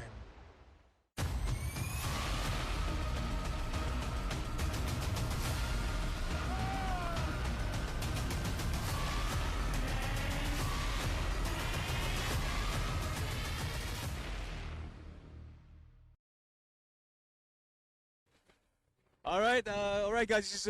We're back with you live with Mana and Rich. We're currently at Beam Chong surf spot following Edo. He's kind of far from him because he's far in the surf line. but it looks like he's having a lot of fun. He knows that's the last stretch, and yeah, he's in surfing. Incredible. Crushing it. Just flowing through the waves. I think he got a little bit lucky with the set that just came through. Rode that one all the way in. He worked his way back out. This place is called Zeros. We're nice and far out of a spot called Tongs, and he is just cruising his way through the finish line right now, or through the end zone. We're probably a quarter of a mile out. We got a set rolling through right here. Edo standing tall, staying focused. How do you think the end looks right here? We can see the finish line right here. Oh, I'm sure he can see the finish line too. That will give him a big boost in energy. He's pumping back out right now because I think he didn't realize how far in he was, and he's trying to beat the set, breaking towards him. But we only have, what, 200 yards, 300 yards to the finish line, and I'm sure he must feel it. So exciting to watch, you know. Even more so when you're lucky enough to get a set at the end and it's just pushing you into the promised land. A whole crew of surfers right there at a spot called Rice Bowls, probably wondering what's going on. We got all these boats out here. Edo's racing through, standing tall, feeling confident. I mean, super excited to see right at the end. And I must say, he does not look tired at all. No, he looks ready to go. I think that adrenaline, that finish line, it's right there. If anybody worked that hard to make sure he can make it to the finish, it's this young man right here. Affirmative. And as much as we wanted a spectator to see a fight between contenders, I think there's no real fight for him today. No, we're close, literally hundreds of yards away from the finish. Edo's pumping his way through right now, looking stronger than ever, and there is nobody in sight at this point in time. Here's the classic Edo paddle pump. This is paddle pump to the finish. Yeah! Just ready to get to the end, looking good. Pump paddle, reaching down, staying strong, all the way to the end, all the way through the finish, and he's done it. 3 times in a row, Edo. Molokaʻi to Oʻahu World Champion. Has done it. Congratulations, my man. Congratulations, Edo. That was an absolute battle, you know. I just put in the work. The start looked like it had a lot going on there, you know. But this guy's an animal, so I'm sure he barely even felt it. The foil drive guy couldn't even keep up with him. He's just coming in behind him now. But he was absolutely crushing it. You know, I'd be excited to see what the start was like. The middle of the run definitely looked like it had some chunky bumps, and then just cruising through the end, feeling efficient. Feeling efficient, no pressure. If it's only the pressure of not making any mistakes, because I can't even see the second place foiler. So I don't know. That's how much distance Edo put between him and the second. And it looks like they came in a little under 2 hours. I mean, I think these guys keep just breaking through, you know what I mean? Just every year it's just faster and faster. Gear gets better, training gets more specialized. I'm excited to see what's going on behind us here, to see with the next crew right there. I mean, off in the distance we can definitely see some bumps or some people coming in. There's definitely some boats coming in here there. Somebody in the surf over there. Exactly, somebody's in the surf over there. So congratulations, Edo, way to crush it in the end. We look forward to catching up with you on the beach. Hey, well deserved, Edo. Yep. And then looking forward to seeing who's coming in behind, you know what I mean? There's still 150, 180 racers out there. No, 108, I think. 108? What's the number? Yeah. Oh man, this is awesome. And then we got the wahine, we got friends, family, people from close, people from far. You know, we really want to see how everybody is doing out there to make sure that they're having a good experience and crushing it. But there is a lot of action. We can see a bunch of heads over here in the sets by Lighthouse. They're coming in. I mean, I have a feeling we're going to have an epic second place, third place situation going on here. And guys, look at the water. We're just relaxing right now. It's flat.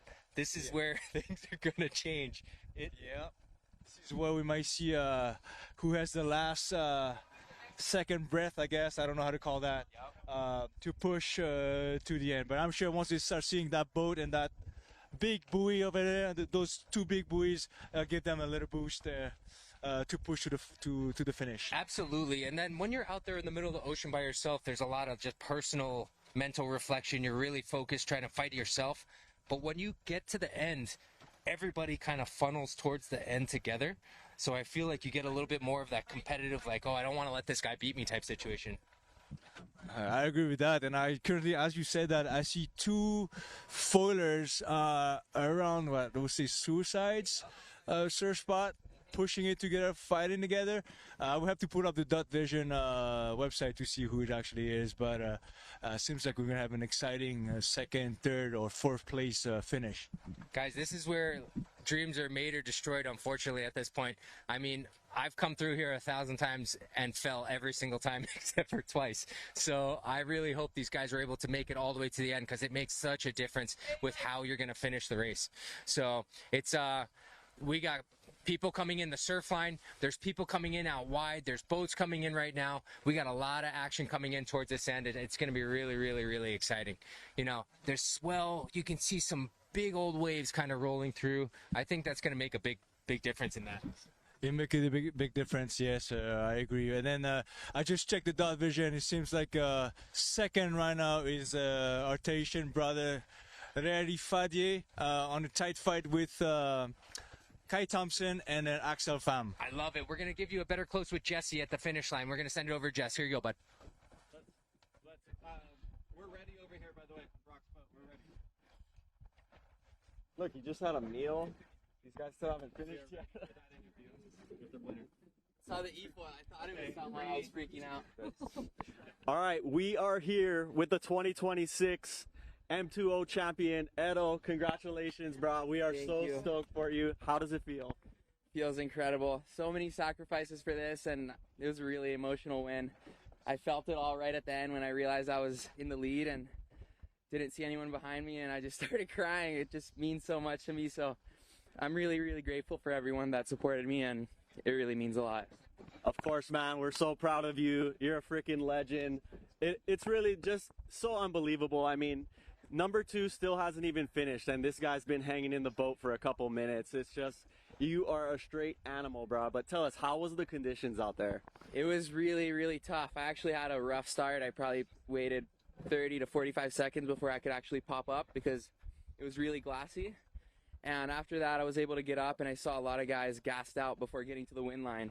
And only about maybe 30 to 45 minutes in, the bump started picking up, and we were able to surf. So the first half was really, really challenging, and then even at the end, before we got into Diamond Head, there was just no surf and no wind. So it was a real physical test, and I was just lucky to make it all the way through and keep pushing and didn't cramp all the way to the finish. So yeah, it was really physical, but a really great, challenging race. Awesome. So that training definitely paid off, it sounds like. And I know you came in the boat complaining about your foot. You got some injury you're working with right now? Not really. I just probably all the lactic acid. You know, you're standing on your board and putting so much pressure on it, so not a lot of blood flow through it. But luckily we trained for that. So yeah, just getting the blood pumping into it now and starting to relieve some of the pain. Absolutely. So behind us, I don't know if you guys can see, we have second and third just finishing now. I think that's one of the Tahitians. Rachel, you got an eye on them?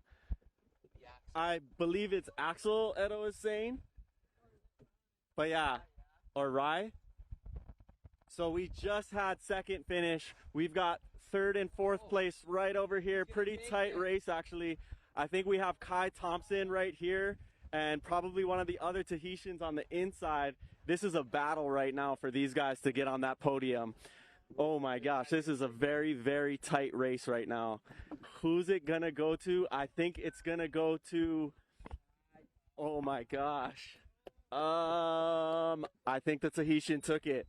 Either Rai or Axel, sorry, I don't know which one, but with Kai Thompson coming in fourth place.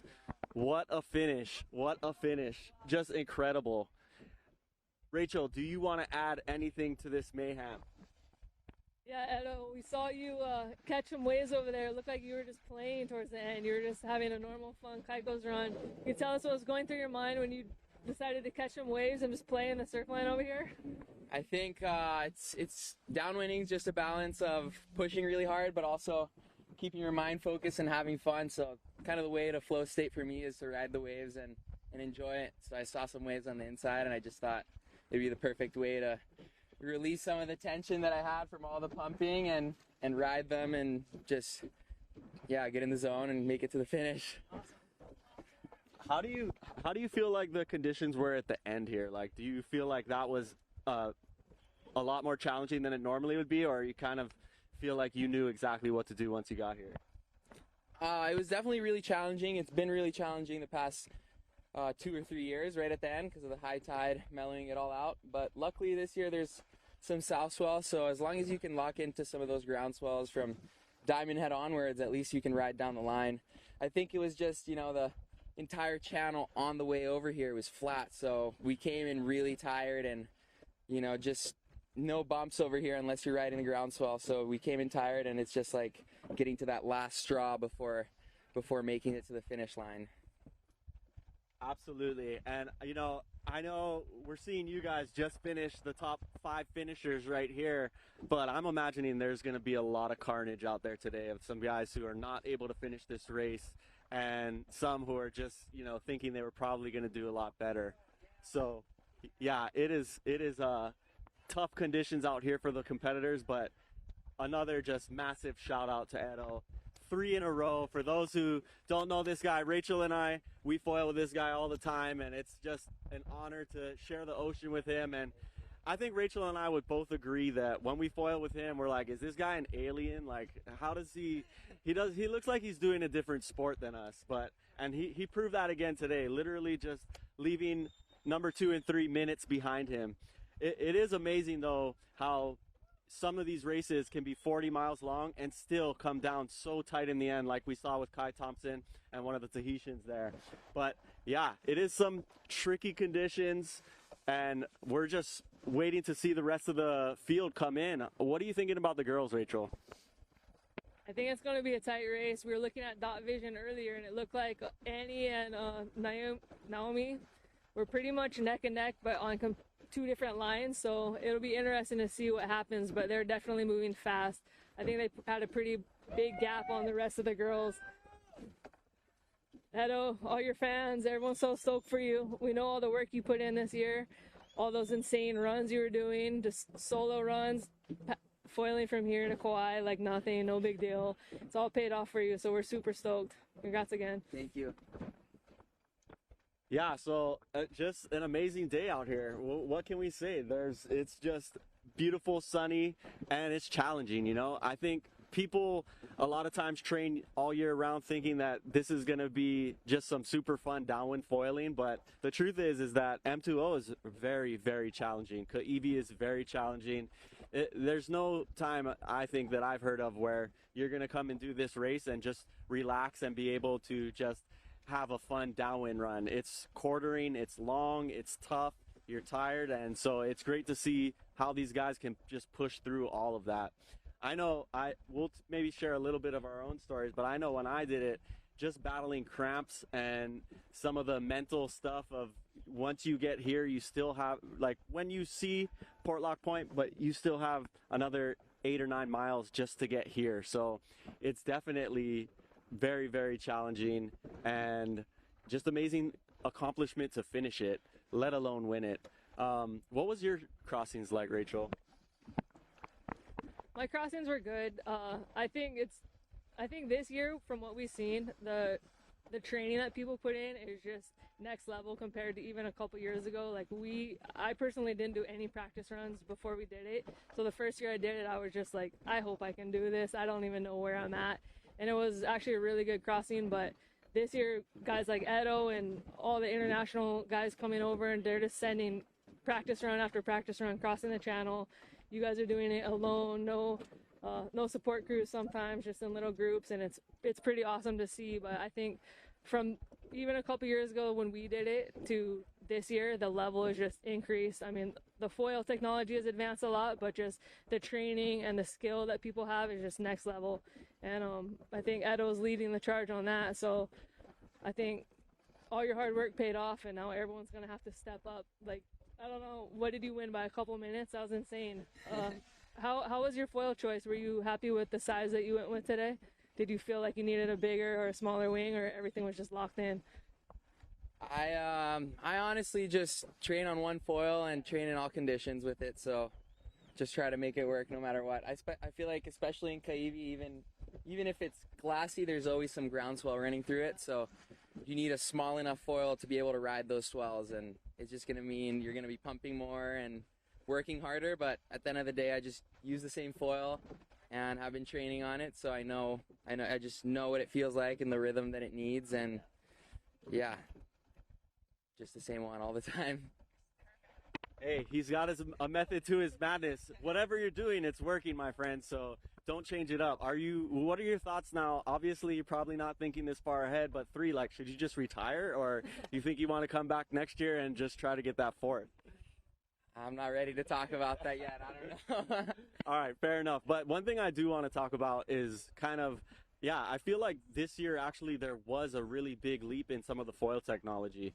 Just from last year to this year, I think we saw a lot of the foils get much slimmer profiles, much less surface area, allowing guys to kind of ride smaller foils than they typically would. So to me, it almost felt like a bigger foil revolution from last year to this year than 2 years ago to that 2025. You guys feel the same way? Definitely, yeah. The times we're crossing in are a lot shorter, and everyone's going faster, and the foils are getting thinner and thinner, so they reduce drag and just go faster through the water. Yeah. I got to shout out F4 foils. I love those foils. That's what I'm on. I feel like they have done me so well. And it's funny because everyone has their own foil brands that they like to ride, their own designs. I also actually, speaking of that, want to shout out two more guys. Kane, who we were hoping you were going to battle with today. I don't see him yet, but want to send him and Andrew Gibbons a big shout out, because not only are those guys just savages out on the ocean, but they also are designing foils for their respective brands. Andrew designs for Nash, and Kane designing for KT. So it's just so cool to see the athletes also be a part of the design. And I guess you're going to be doing that as well, huh, with Slingshot? Yeah, we've already been doing a lot of that, and yeah, I'm so super grateful to be with Slingshot and really excited for the foils we're going to come out with. Stay tuned for those. I'm sure if Edo has anything to do with them, they're going to be some of the best foils in the game. But remember, no matter what foil you want, if you need something, go to the boss, the man, the myth, the legend, Jeff Chang of Wet Feet Hawaii. No one better that you can possibly get any foil you want in the game. And yeah, he takes care of all the boys all the time, and girls, and just anyone looking to get into the sport. A great ambassador.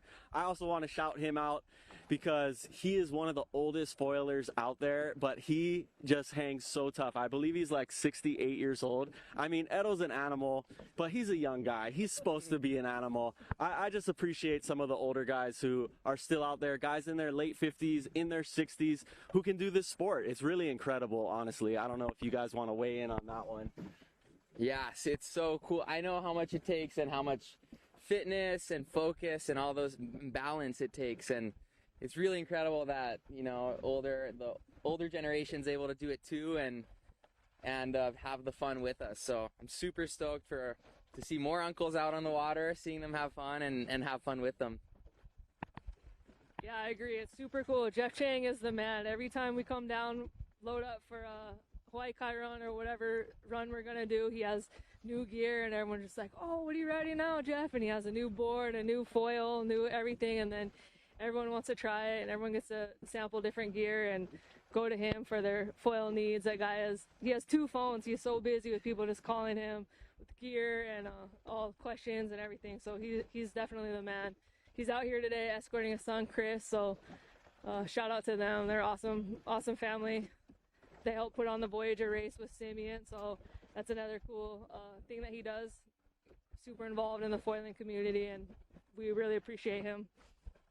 Absolutely. I also want to talk a little bit about, we got a foiler who just finished now, who, you know, I think this is kind of what we were talking about earlier.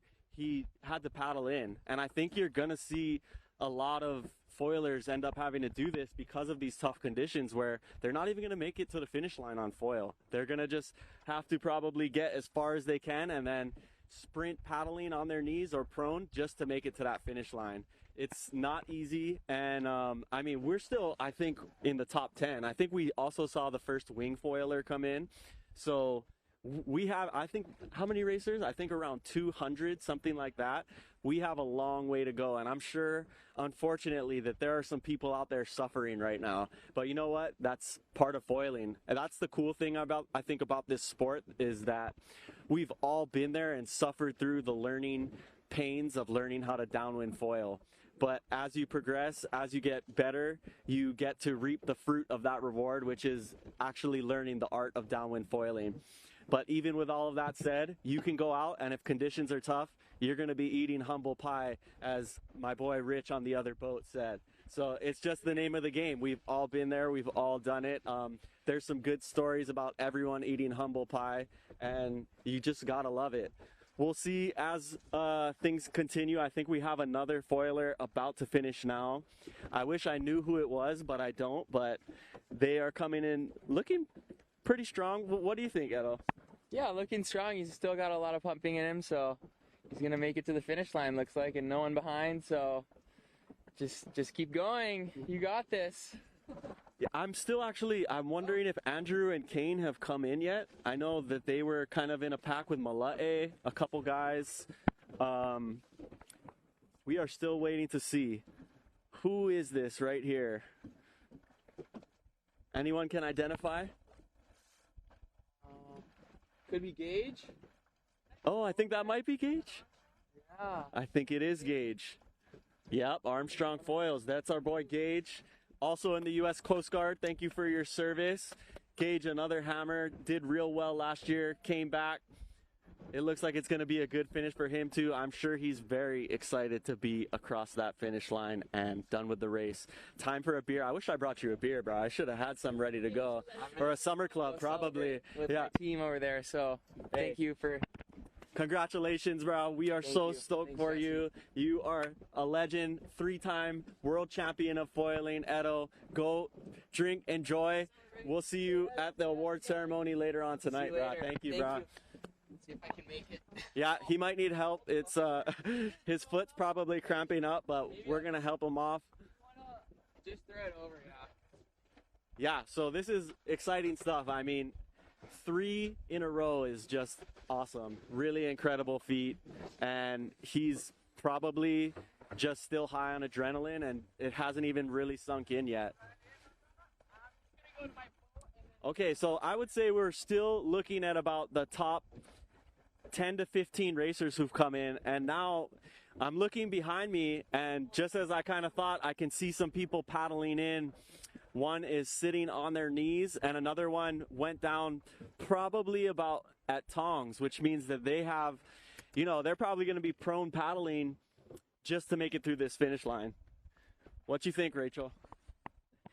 This is probably the worst part of the race.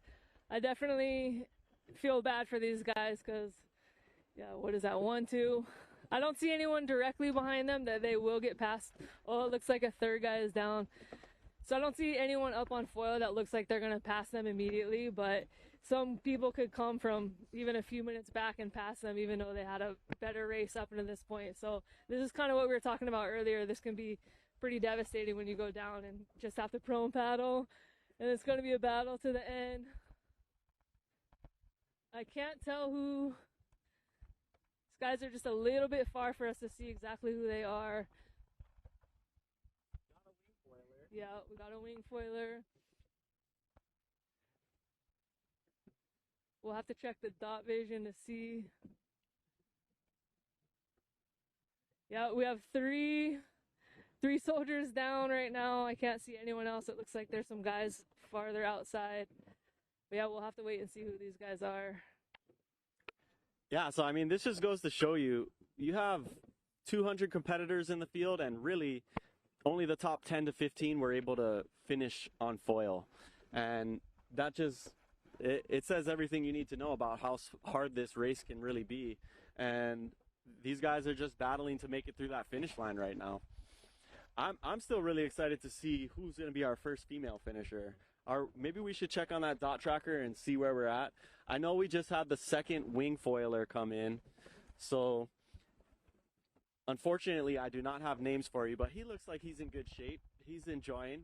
There's enough. The thing about right now on the conditions is there's wind but there's not bumps. And that's what makes it challenging, especially because this wind direction is almost straight offshore versus good favorable conditions would be having the wind more at your back, pushing you through that finish line versus what we have now, blowing you out to sea.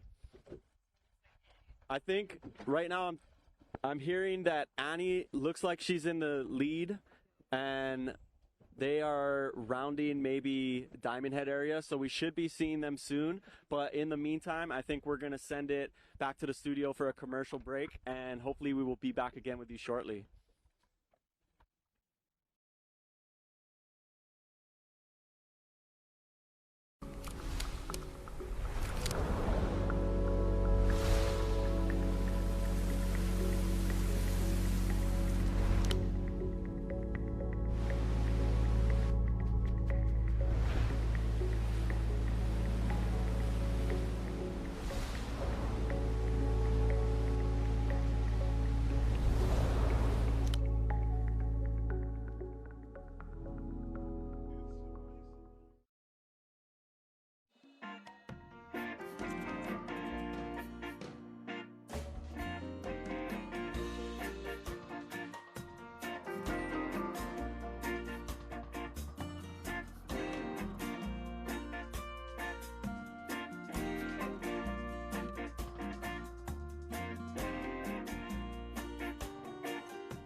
Not on foil.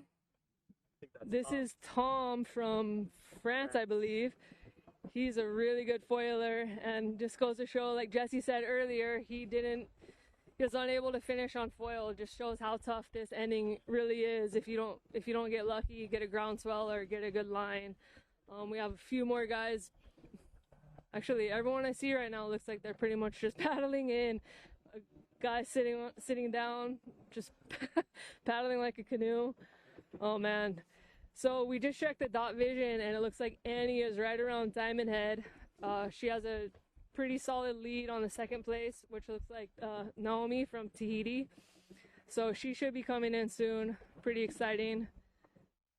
I think, what does she have, like 5, 6 in a row? I don't know. So. She has more than Edo. Yeah. She's undefeated, I think, at this point, which is pretty awesome. You look at her and she's pretty unassuming, just regular looking girl, and you get her on the water. She's a really good surfer. She charges jaws, big waves, super fast foiler, and she made the artwork for M2O. That's right. Super talented, unassuming, very nice. I'm really stoked for her. Rooting for her to do well. Anything on that? Yeah, I also wanted to give a shout out to Gabby, because I know that she would be right in the mix there this year with Annie, but unfortunately she injured her leg, I believe it is, so she wasn't able to make the race this year. But I'm sure she'll be back next year to give it a go, and yeah, we're just excited to see these girls finish. Right now we got a few foilers, as you may or may not be able to see on the live stream, but they are just paddling their way into that finish line. It is tough, and I mean, these aren't unexperienced foilers. These are top of the line, top-notch foilers, and they're having trouble. They're just limping their way in over here, and it's just a lot of carnage. And props to these guys though, because they're still making it. There's, I'm sure, many foilers who are still in the bay, or could be even outside of Sandy's and Makapu'u and that whole area, and some that might even still be in the middle of the channel. It's going to be a long, rough day for some of the competitors with these conditions. Like Edo said, the beginning and the middle, they were relatively flat, and that is just so painful when you are trying to foil for 40 miles. Yeah, definitely. Looks like we got a pretty solid group of foilers coming in. Everyone's seems to be going down. So like Jesse said, this is a tough ending, even if you're doing a short run, but coming after a brutal channel like that, this is just, yeah, this is next level. Maybe let's talk about some of the, when you were doing the races, who were some of the people you felt like you were battling? Honestly, when I was doing the races, I was just battling myself. I was just trying to finish. Like I said earlier, I hadn't done too many practice runs, although I've crossed the channel numerous times on, you know, canoes or other crafts. I hadn't done a practice run on a foil, so I was really just nervous. Just such a hard, difficult body of water, and like at any time it can bring variable conditions. The first year I did it, it looked like it was going to be pretty flat. I remember everyone was kind of panicking on what foil they were going to use the day before, or even leading up to it. Everyone's checking the wind reports like, oh no, I'm going to have to ride a bigger wing. And when it came down to it, it ended up being a pretty decent channel, and I was stoked out there. I know off of Allen Davis, the water kind of hits the wall out there, and it gets pretty difficult. So that was a challenging part for me. I fell down there, and it took me about 10 or more minutes to get back up. So that was probably the worst part of that run. And luckily, we had some east wind, so I was able to make the finish. But my biggest concern of doing the race was this ending part, because I know how hard it can be when the wind is like this.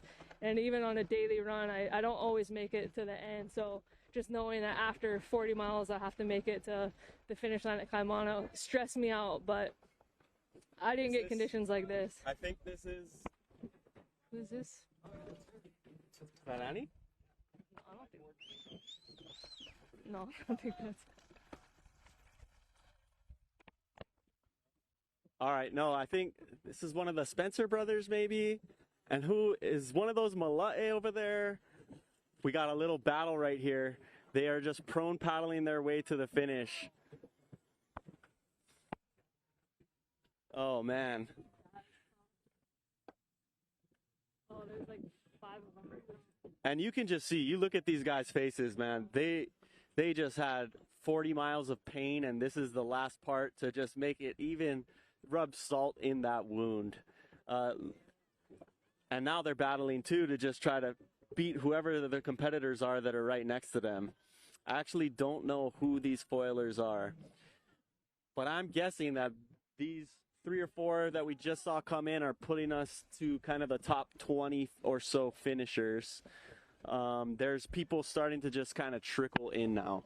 But yeah, I agree with you though, Rachel. Like it's such a, really is a spiritual and emotional and physical test, and a lot of times you aren't battling competitors, you're just battling yourself out there, and you're just trying to push through the adversity that you have to go through. I know for me it was when my leg would just give out and cramp, and it's like there's nothing you can do, there's no pill you can take, there's no you just have to just keep going, and it's tough at times, but it's also kind of cool in a way that you really got to dig deep and learn what you're made of.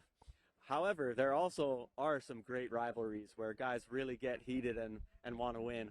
One of those rivalries, actually, I got to mention is my boy Zeke Lau and other professional surfer Nathan Florence. I know I love hearing the battles of these guys go back and forth. I'm personally in the Zeke Lau camp, even though I know those guys like to troll him and bring him up to the North Shore to try to beat him up on those runs over there. But I don't know. You know, today's a tough day. Zeke's got the experience. My money's on him to go to the channel, although I'm very stoked to see Nathan Florence of Florence Marine and his brother John, some legendary surfers, come and be a part of the race this year, and hopefully we'll get more surfers out there as well. I think it's just such a great yin and yang sport, from surfing to foiling. You can't beat it, because there's so many days when the surf just isn't good, but it is just exceptional for foiling, and I know that's why I love it. But maybe, Rachel, why don't you talk about your background, because you come more from the paddling world, and that's another complementary kind of sport to come to approach foiling with. Yeah, I used to be pretty big into paddling. I still do paddle, but now that I found foiling, I think paddling took a backseat, because the reason I always, you know, grew up surfing, but with the trade winds always going, you know, you can find a downwind run more frequently over here on the South Shore, I feel like, than waves. So it was always something to do, go downwind foiling, do Waika'i runs, paddle with your friends all the time. And once I found foiling, it seemed pretty much like the best of both worlds, downwinding and surfing. And you know, on really good days, it's pretty much just like surfing a 45-minute a 45-minute wave. So I think everyone agrees, and that's why we love this sport. And I think racing satisfies that competitive need. And you know, maybe it's not quite as fun because you're going a little bit more straight than you want to, but once today is over, everyone's going to be going out there tomorrow and just doing big turns and having super fun downwind runs. But yeah, here comes another group of I think they foilers. Some of the girls are about to come Yeah, in. I think so. This looks like Japanese finisher. I think, oh, is this Annie? Is this Annie? I think this is Annie coming in, and I wouldn't put past Annie. She'll probably pump all the way to the end. She's just that good. She's riding a really small foil, Armstrong. She's just so good. Look at her.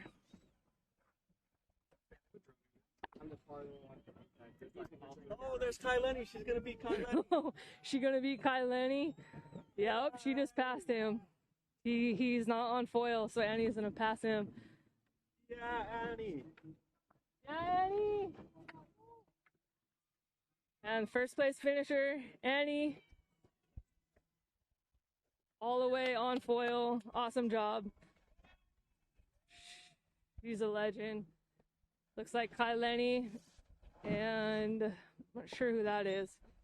Paddling right now. Paddling. Kai Lenny, an awesome paddler. I wouldn't want to be battling him right now. Oh no. It's a paddle battle to the end with Kai Lenny. I got my money on Kai on this one. Wow, they are just giving it all they got. There's Kai Lenny just paddling as hard as he can to make sure this guy right next to him sees the back of his jersey as they cross that finish line. But man, we got to shout out Annie. That was incredible. We just saw a bunch of the top guys couldn't even pump to the finish line, and here comes Annie, pumps all the way past the finish line. I think that just goes to show the level of foiling that not only she's at, but she's bringing women in general up to. It's just so special to see. I'm sure she is very, very happy that she just beat her fellow Maui native Kai Lenny. Who knows? They might have a little rivalry there. I know Annie said that she wanted to beat some of the boys, the top boys this year, and I'm sure she has with that finish right there, because there's still a few notable names that have not come in yet. And that's the thing. You could have a great race for the first 39 miles, but if you hit lighthouse or cliffs or some of the waves that are 1.5 miles or a mile back, you could take an extra half an hour and just have so many people passing you by. So to make it all the way to the finish, and especially on foil, what a feat today. Props to you, Annie. Props to all the girls out there in this race. I hope that we see a lot more coming in the years to come. Yeah, I agree. Annie is just next level. She's really raising the bar for women foilers, and it's cool to see. We have 6 this year. I think we could have had, you know, there's more women that could do this crossing. I think for whatever reason they just didn't sign up this year. But yeah, her and Gabby, like you talked about earlier on Maui, just 2 young girls from Maui that are really raising the bar for all women, and they're setting the standards right now. So it's really cool to see them, see what they're doing, and you know, they inspire me. I'm older than them, but I look at them and I'm like, man, I want to be like them. They're really good, really fast, riding small wings. You know, their fitness is great. They're really good at reading bumps, and they're just super nice, humble girls. So I'm stoked for Annie, and you know, next year it'll be interesting to see what Gabby can do when she's all healed up. It's definitely a bummer not having her out here today, but the girls that are out here are crushing it, and stoked to see them all out here. So it'll be interesting to see who comes in next. I think it's Tahitian, and then maybe Andrea Moeller, who's just a veteran in the channel out here.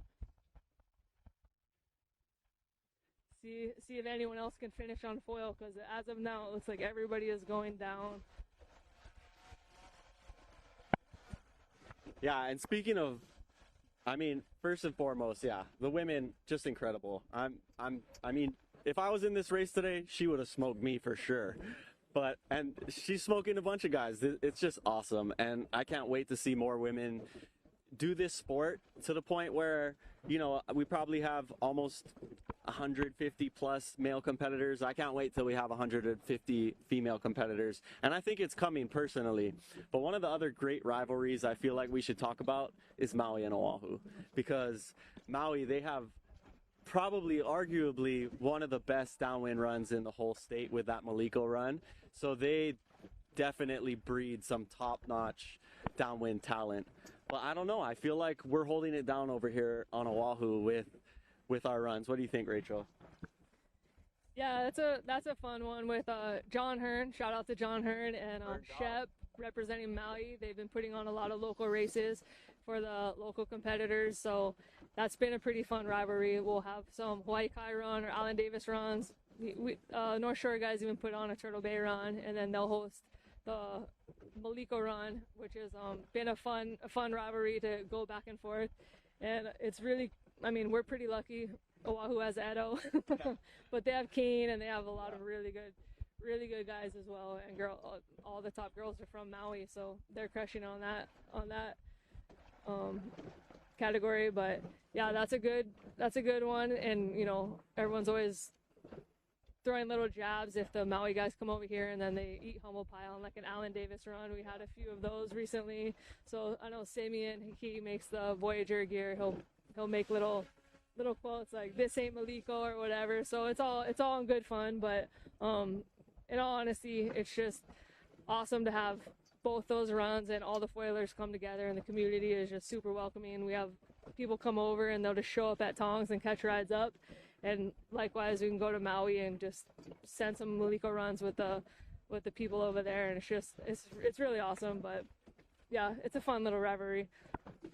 For sure it is. Yeah, I mean, it's interesting how the sport has evolved so much, because I remember in the early downwinding days over here on Oʻahu, at least, when we were just sending prone foil runs at Kaiko's, and racing wasn't even a thought. It was all just about going out in the best conditions we could find and sending that little 3-mile prone run and having a blast. And really, it's been in the past 5 years or so that we've just seen it transform from that, as people started going and converting to the subfoiling, and then racing really becoming such a strong part of the sport. And yeah, I still think about that a lot, and think about the early days of that downwind foiling compared to what it is now. I mean, we probably had a crew of like 20 guys who loves, and a couple girls. I think you were in the mix for those prone days too, and just sending those runs. But now it's like there's 200 people. They had to cap the list of people who want to race and do the channel racing. So it's pretty incredible to see.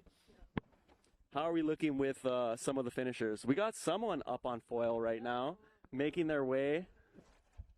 Yeah, I mean, it's crazy. I feel like you deserve a lot of credit if you are just pumping through this finish line right now.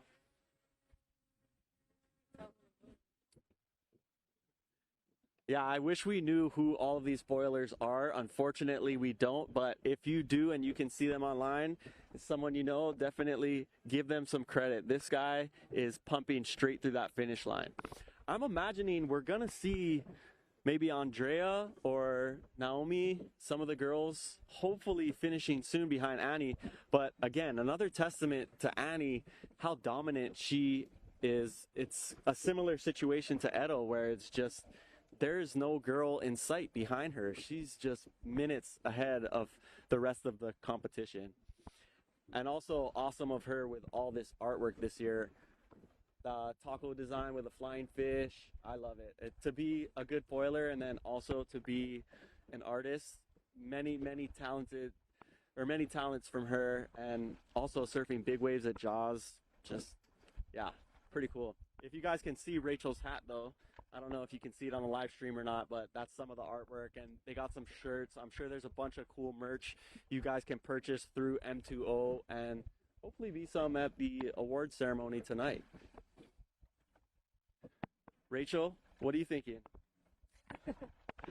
I just wish we could see who these foilers were finishing so we could give a little bit better updates, but unfortunately we're a little bit too far. Because I know everyone's watching, wanting to see who's finishing right now. We have, I don't know, what do you think we are? Top 20, top 30 finished already? I'm sure there's still some good battles going on out there. Still see some decent people coming in. Decent amount of people coming in. But yeah, this offshore wind is just catching everyone, especially if people aren't familiar with this run and they haven't been practicing Hawaii Kai runs before today. They're probably getting caught right now, just pretty bombed. This is a hard finish. Me personally, when I was doing it, I wish they would have finished it up a little bit more outside. Just, yeah, I'll second that. Yeah, just because I was like, man, I don't know if I'm gonna make it to the finish. But luckily the years I did it, we had some good wind. But this year, I definitely would probably be paddling too. Oh yeah, me as well. Yeah. But luckily there's some waves, so if you're in close enough, you can catch some groundswell all the way down. There's a pretty decent south swell right now, making for interesting conditions. So it is 2:11 right now, which means we are about 3 hours into this race. It is it's hitting that point where if you've been out there this whole time, you're feeling that pain without a doubt. I can see a couple people making their way in, and no girls yet in sight. So we're gonna go to a commercial break, and once we do, we'll come back and hopefully have some more action with the rest of the girls coming in.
Yeah, we can go back on. How much longer are we going to go, though?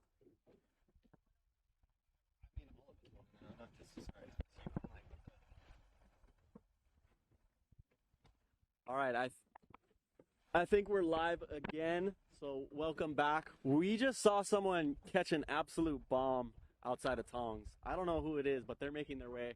And that's the other cool thing about today. Even though there is a lot of humble pie being served, if you do luck out and catch a set, you can score probably a set all the way from Lighthouse to the finish line, or more or less. So that I thought might come into more play for the finish. It didn't as much, but definitely for some of these people a little bit further back in the pack, it could. You never know. It's flat right now, but it doesn't take much for a set to roll in and be one of the lucky people who gets to ride that thing all the way to the finish. Rachel, what you seeing out there? Well, right now it looks like these later groups of people coming in are coming pretty far outside compared to the earlier guys that had more of a just outside the surf line. So these guys might have crossed a little more south. So they're pumping pretty far down, but this little corner where they have to turn and come in is just hitting them all in the face with that offshore wind. So they're just going down one by one, just paddling in. So I guess it's kind of the payoff. You get to pump farther downwind, staying outside, but then when you try and turn your little 90-degree angle to come into the finish line, you're going down because it's pretty hard. Unless you're Annie or Edo or the top 5 guys, it's pretty hard to pump through this. And a lot of these guys are probably riding pretty small wings. They're tired, exhausted after that brutal crossing. So now they got to finish with just paddling those small, skinny boards that aren't meant for paddling. They're definitely difficult to stay balanced. So just even seeing these guys paddling, standing up right now is impressive with this side wind. Some guys choosing a prone paddle, some standing up, some sitting down, whatever. I don't know. I could never figure out what is the fastest way to paddle. I think on my knees, using my paddle would probably be the fastest, but everyone has their theory. Or standing up if you can. What would you do, Jesse? I think I'd do the same thing, just on my knees with the paddle. I've found that usually works best for me, coming in versus just prone on your belly. But speaking of theories, I know we think tides have a lot to do with how this run turns on and turns off. And the good thing for some of these guys coming in a little bit after those first finishers is that the tide is dropping out right now. So it's going lower, and on those low tides is typically when you're going to get better bumps. So hopefully, although it wasn't that great for some of the first finishers, hopefully as these ones are starting to come in now, almost an hour later, they'll get a little bit better bumps. I think we have another female finisher, Rachel. Yeah, this looks like Naomi from Tahiti on her Armstrong board right here in pink finishing. So she looks like she's going to be our second place female finisher. She's an awesome foiler. She's been doing some big runs in Tahiti I've seen on Instagram, and I think she did that Tahiti race and crushed it from Tahiti Island. So this is her first crossing on the foil. So congrats to her. She did a really good job. First time out here, second place. Yeah, she's got it. Unfortunately, she didn't finish on foil, but she made it pretty far. So she's just sitting down on her butt right now, about to cross the line in 30 seconds or so. So awesome job. Congrats to her. And probably next from the dot vision was Andrea Moeller. So that's really cool for her. Top 3, the podium this year. I think last year she took a break. I think she was focusing on canoe paddling last year, and this year she came back, trained really hard, and she's gonna finish well, I think. Some more guys just paddling their way in, like Jesse said earlier, limping their way to the finish line. So we are about 3 hours and 20 minutes into this race, so that just gives you an idea of kind of where we're at. That's going to be where the second place woman finishes at, is at that 3 hours and about 20-minute mark.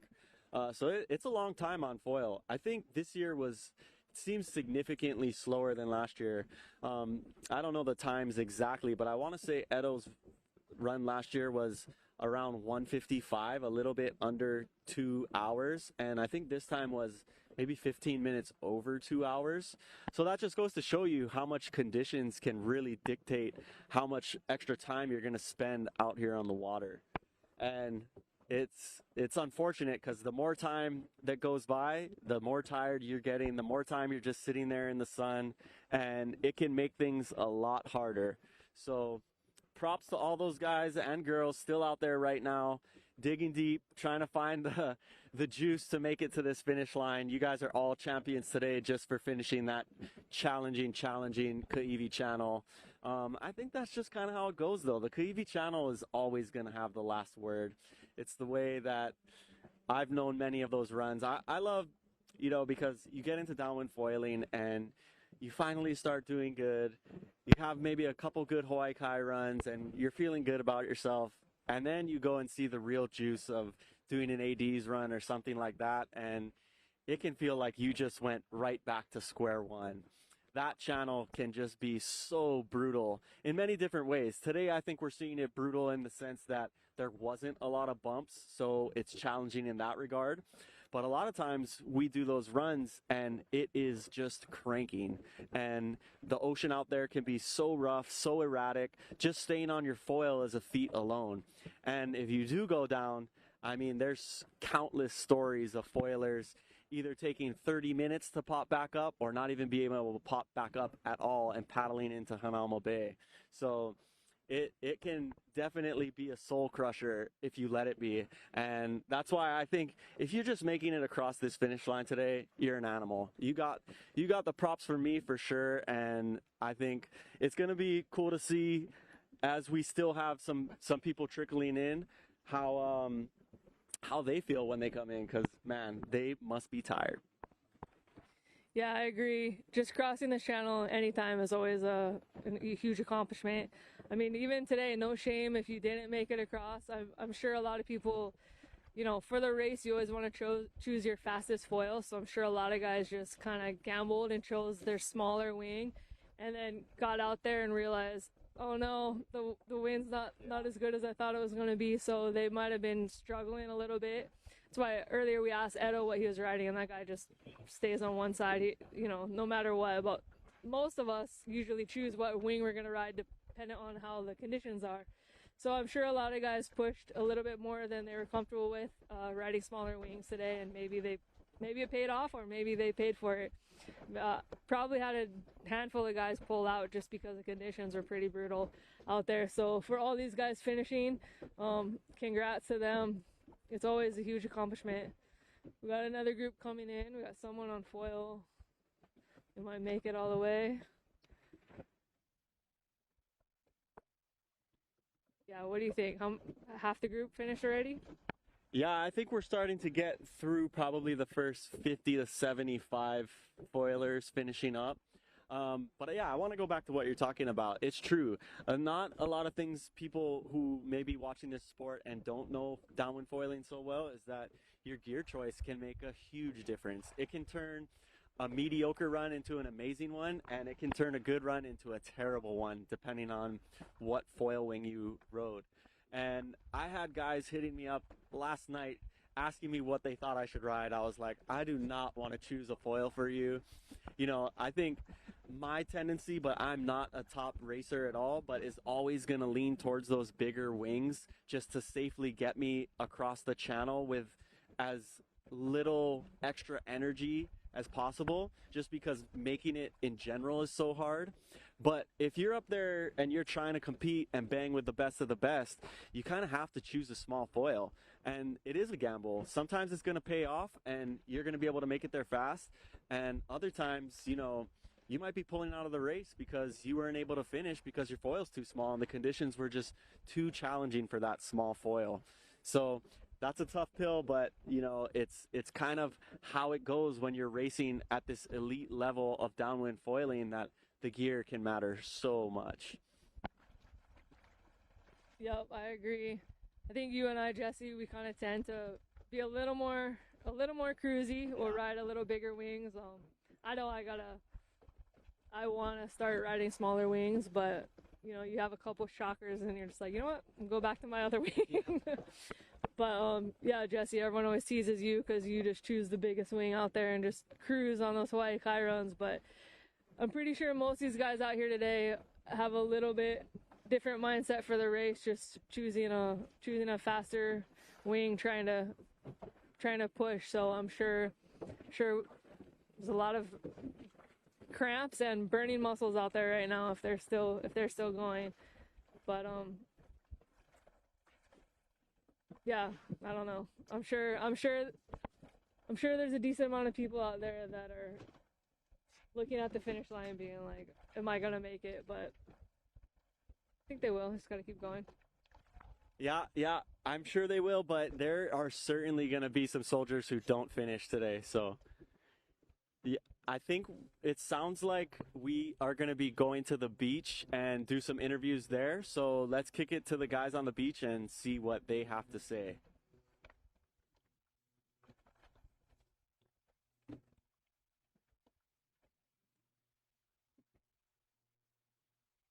Okay. Yeah. Thank you guys are doing. And what a great race it was today in the Kaʻiwi Channels for the Molokaʻi to Oʻahu subfoil was just absolutely amazing in the wind foil as well. Got off to a great start at 11 o'clock this morning. Conditions were absolutely beautiful in the morning and challenging in the middle, so to speak. But today's winner, Edo, mate, Edo Tanas, 3 times in a row, mate. This is just absolutely fantastic. Not the best start that you wanted today, but you got out there in the middle. You said there was a little puff of wind, but you found your way. Yeah, I just knew no one has a perfect race, and I was expecting one sort of mistake or mishap, and that was my start. So once I got over that, I just pumped as much as I could and overtook who I could and just try to make no more mistakes and just push all the way to the end.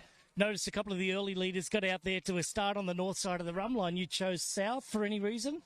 I just felt like the faster bumps were going south, so yeah, just wanted to go faster and ran with those. And you said at the end it got a little bit sloppy, a little bit slow out there, so you just had to use your strategy to come home downwind with a straight line of waves.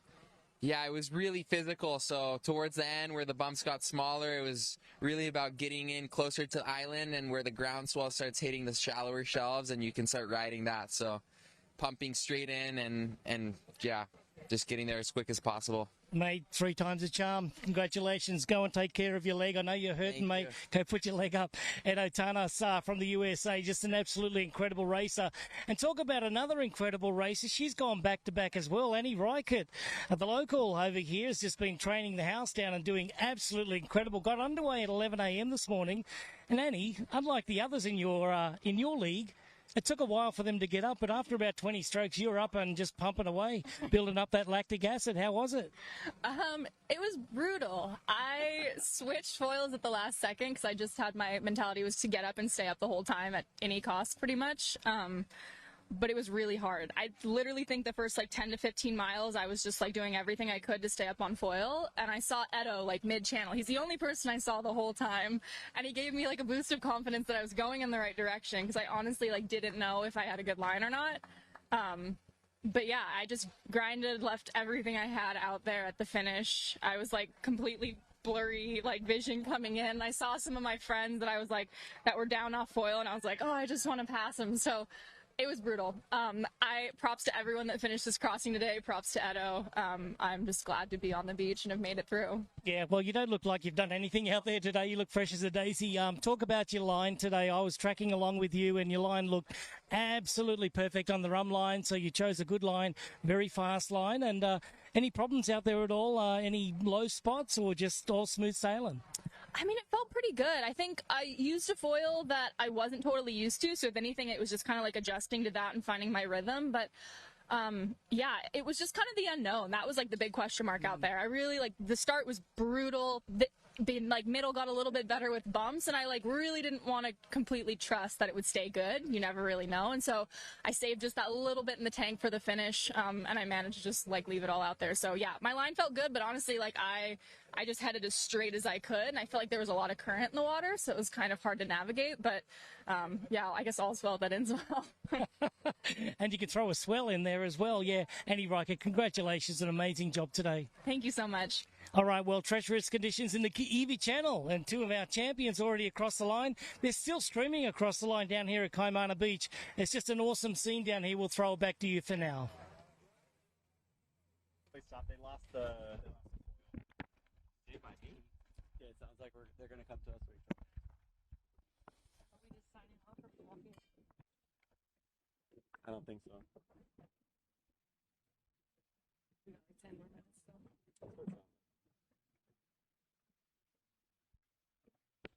Are we signing off or we're just continuing to talk?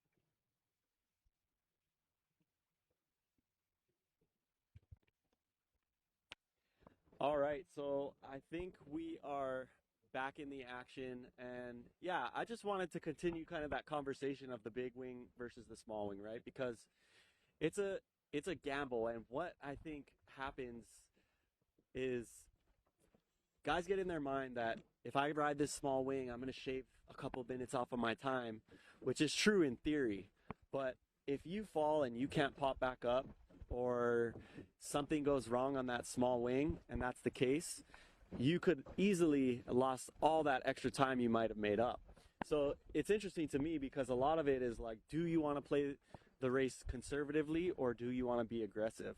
And we've seen a lot of examples of that in M2O, of course, but even just in some of the fun races that we do where, you know, you might think, oh, I'm a faster foiler than this guy, I'm going to be on the small foil, but then these guys fall and they can't pop back up because the foil's too small and somebody on a big wing is just cruising on right by you.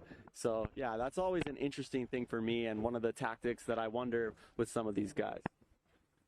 Yeah, I agree. We've probably both been there where you're like, okay, I'm gonna use a small wing, and then, you know, you might be having an insane run, but you go down or you hit this section towards the end and you can't keep pumping all the way to the end, and then next thing you know, the guys that you're normally around just come flying by you at the end, and you're like, overall, my time was the same because I couldn't quite finish it because I couldn't pump all the way to the end or I couldn't pop back up. So I think for me, being like, you know, we're mid to lower level foilers compared to these guys, I always play it safe. But for these top guys like Edo and Kane and Andrew and Nick and all those guys, like, they can just ride whatever they want because they're just such good foilers in such good shape and just so dialed in with their equipment that it doesn't really matter. So it is interesting to see, you know, the levels, those top guys just probably riding like ridiculously small foils.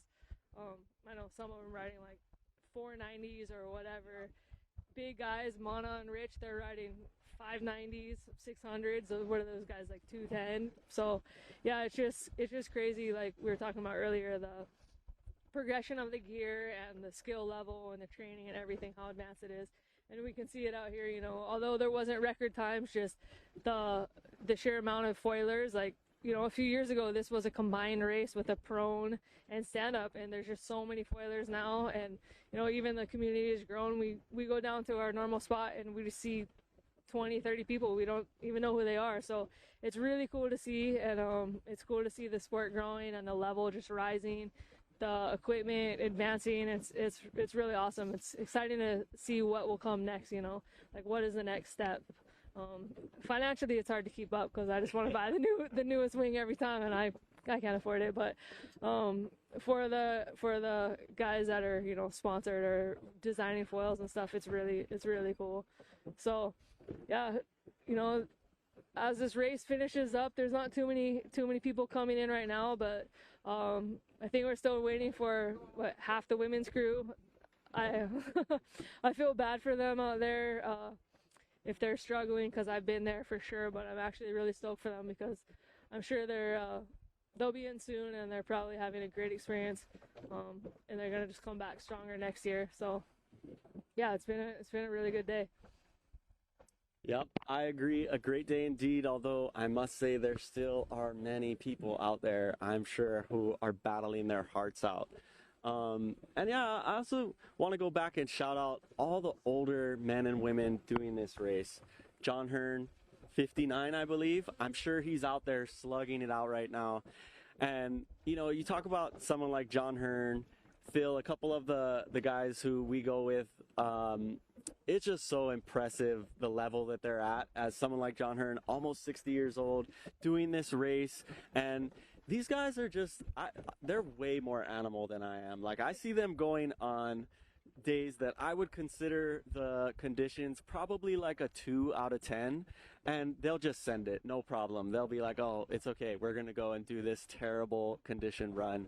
And I'm like, okay, you guys, you have fun. I'm going to enjoy and just wait till the conditions are like a 7 out of 10.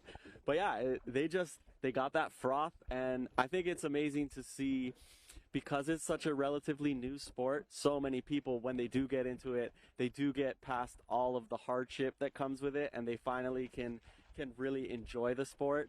Man, they are just frothed out on it. And it's going to be crazy to see because, especially now, we also are going to have people who start doing this at such a young age.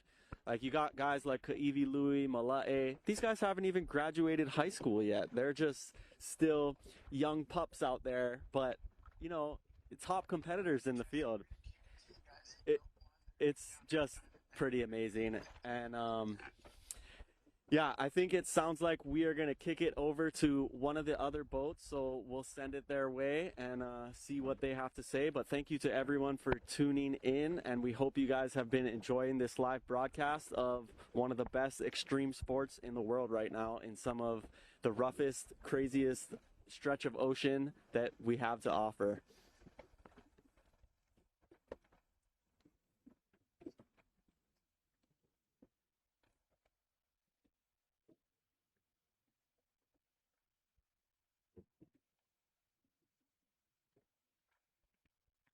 My AirPod died.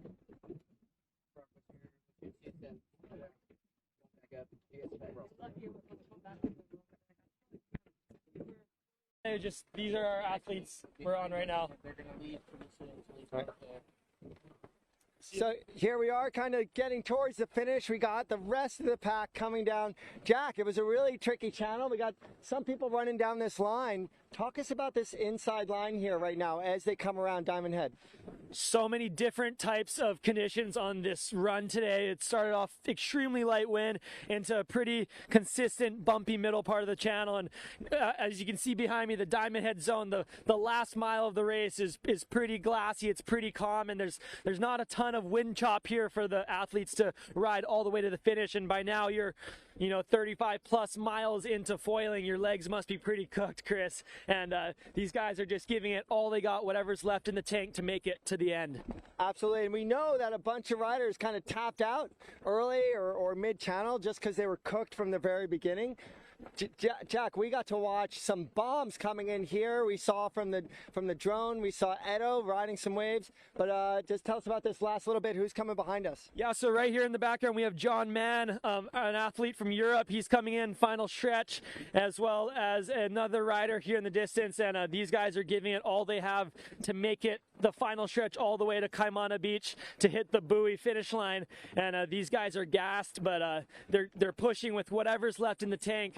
And unfortunately, we had a very difficult field of conditions, and the contestants, I'd say roughly half the field might have pulled out halfway through the Kaʻiwi Channel just because of the difficulty of making it all the way. So we don't know how many guys are left out on the course, but slowly guys are starting to come in and finish strong. Awesome. Yeah, and I know, Jack, for you, man, like you did the start, you got up, you got running for a while, a couple miles, and then came down, and we picked you up because you had the ability to do that. But everyone who's still out there are just still pushing. The other people just couldn't make it. So just tell me about the physicality at the end of this race. This might have been one of the slower foil editions that we've had just because of the beginning. But even when you have a start like that, how hard is it can you regain strength, or is it just conserving the energy, these last riders? I mean, the conditions this year were slightly subpar with a northeast direction with the wind and a big south swell chopping up those wind bumps. But nonetheless, the athletes were able to make it work to their best ability and make it to the end. I mean, we see in the background right now a couple wing foilers coming in using the northeast trade winds to make it to the end, Kaimana Beach at the buoy. But the situation over here is that the wind goes a bit offshore once you hit the Diamond Head area on the run. This last mile or so, the wind really clocks offshore, and you're no longer riding big open ocean swell downwind. Instead, you're just trying to milk it on whatever small wind chop you can to get to the finish. So this is where the race is won, and right now we're gonna try to keep up with these guys and see their finish. Chris. Awesome, man. Well, final thoughts from us. I mean, one thing we noticed, you told me we got a kiter down to leeward of us here, sending it down line. I think that's Tati. Yep. Tati from Armstrong. We have Tati Grant here coming in on the line with their wing, and she's going to be pushing hard to the finish. Really tough start for the wing foilers. And when we talk about like Edo Tanis with a clear lead, lots of pumping, lots of just cruising on the inside here, you were saying that like the way to play this run, a light northeast, is actually not too bad with this southern swell, because even though you're cutting against it coming in past Diamond Head here, it's not as strong as it normally is. But you need a really fast foil to do that. And I know you said whoever wins this race is going to be the best. Tell me why that is and what allows the top riders to finish a race like this so strong. Oh, definitely. The top guys in the field today are really the best all-around downwind foilers in the world. This run tests every single type of condition, and it tests your brute strength of if you can make it to the end, starting off with calm, glassy swells into bombing channel, and then finishing with a relatively light surf run. These guys are using every bit of knowledge and energy they have with their gear to make it to the end, and it really is a test of just brute strength and whoever has the fastest foil to keep up with this groundswell. Coming in again, we have a few wing foilers on our line. Last half a mile here we have, and it looks like this guy's really trying to utilize the offshore wind. He's giving it all he got, and there he is. He's just coming short and waiting for another gust to bring him to the end. But yeah, challenging conditions as you can see, and a subfoiler in the distance versus a winger. These wingers are able to capture the wind, and they need the wind to make it to the end of the run, where the subfoilers can utilize the groundswell to really make it to the buoy finish line. So two different styles of approaches, but nonetheless both incredibly challenging, especially with the conditions today. Awesome, yeah, and we do have this south swell rolling in. We saw that with Edo riding some bombs right through rice bowls, right through the surf lineup right here near Waikiki. And I think just to kind of wrap this up, we've got probably like a 20 or so foilers left on the course. I don't know if it's about half or so, but because of the challenging conditions, we lost some riders. But the really exciting thing here, this is a culmination of the Downwind Foil World Tour, first ever finish of the Molokaʻi Triple Crown from the July of racing here in Hawaii. So it's really cool to see who gets crowned those titles. We have Europeans and Australians who didn't make this as part of the Downwind Foil World Tour. So some Hawaiian riders might get launched up to the top of that final top ranking, looking for the #1 ranking for women and men, and then to see who wins the Molokaʻi Triple Crown. I think we have some ideas, but for now, we've had a great time together. Jack, you and me, thanks for showing us things on the water. Our live team's incredible, our boat drivers, but the real champions here are everyone on the water. Even if you tapped out in the Channel of Bones, the real focus here is on the really amazing riders here this year. So we'll send it back to the studio. Yes, Jeff.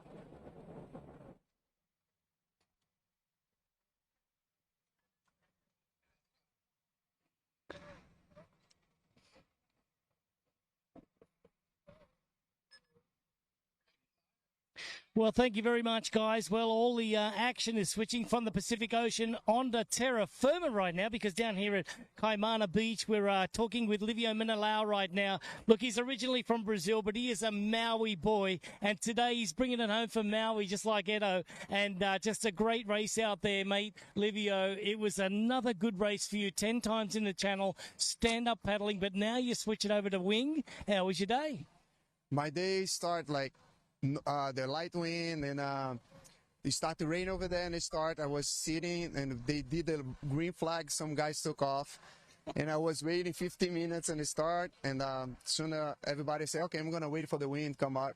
The wind come back. I took north line, and everybody went south, and I think I took the advance because the wind was light, but I can manage to go straight lines. Yeah, you said that halfway through the channel you had to switch out because you went north. You got a couple of runners on the south swell that was happening, but then the wind was a little bit benign, so you had to head back north again. As a part of that strategy, did it worry you for losing the race, or was that the only way that you want to keep good speed? No, and the whole channel, I didn't see anybody close to me. I was thinking I was top 10, top 20. And by myself, I saw one time one blue boat, but I was afraid to jibe because the wind is weak. And I cannot switch stand. I have to go toe side, and I push the toe side the maximum I can. And then when it started dying, I start pumping like for about 10 to 15 minutes. Like it was brutal.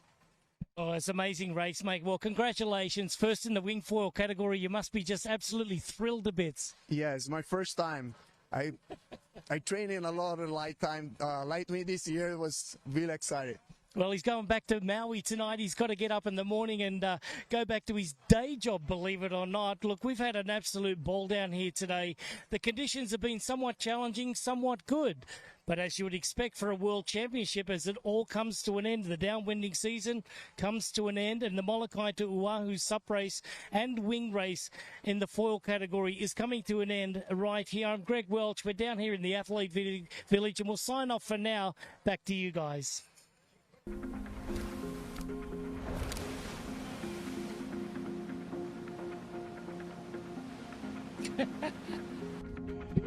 I think we're out.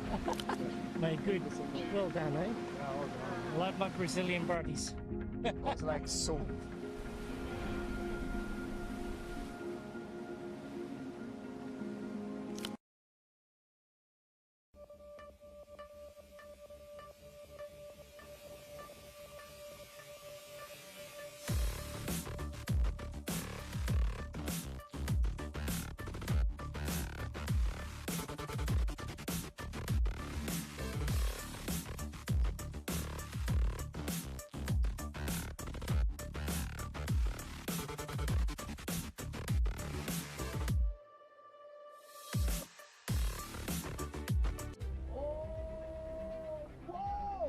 Three champions, one system. The Armstrong A+ system.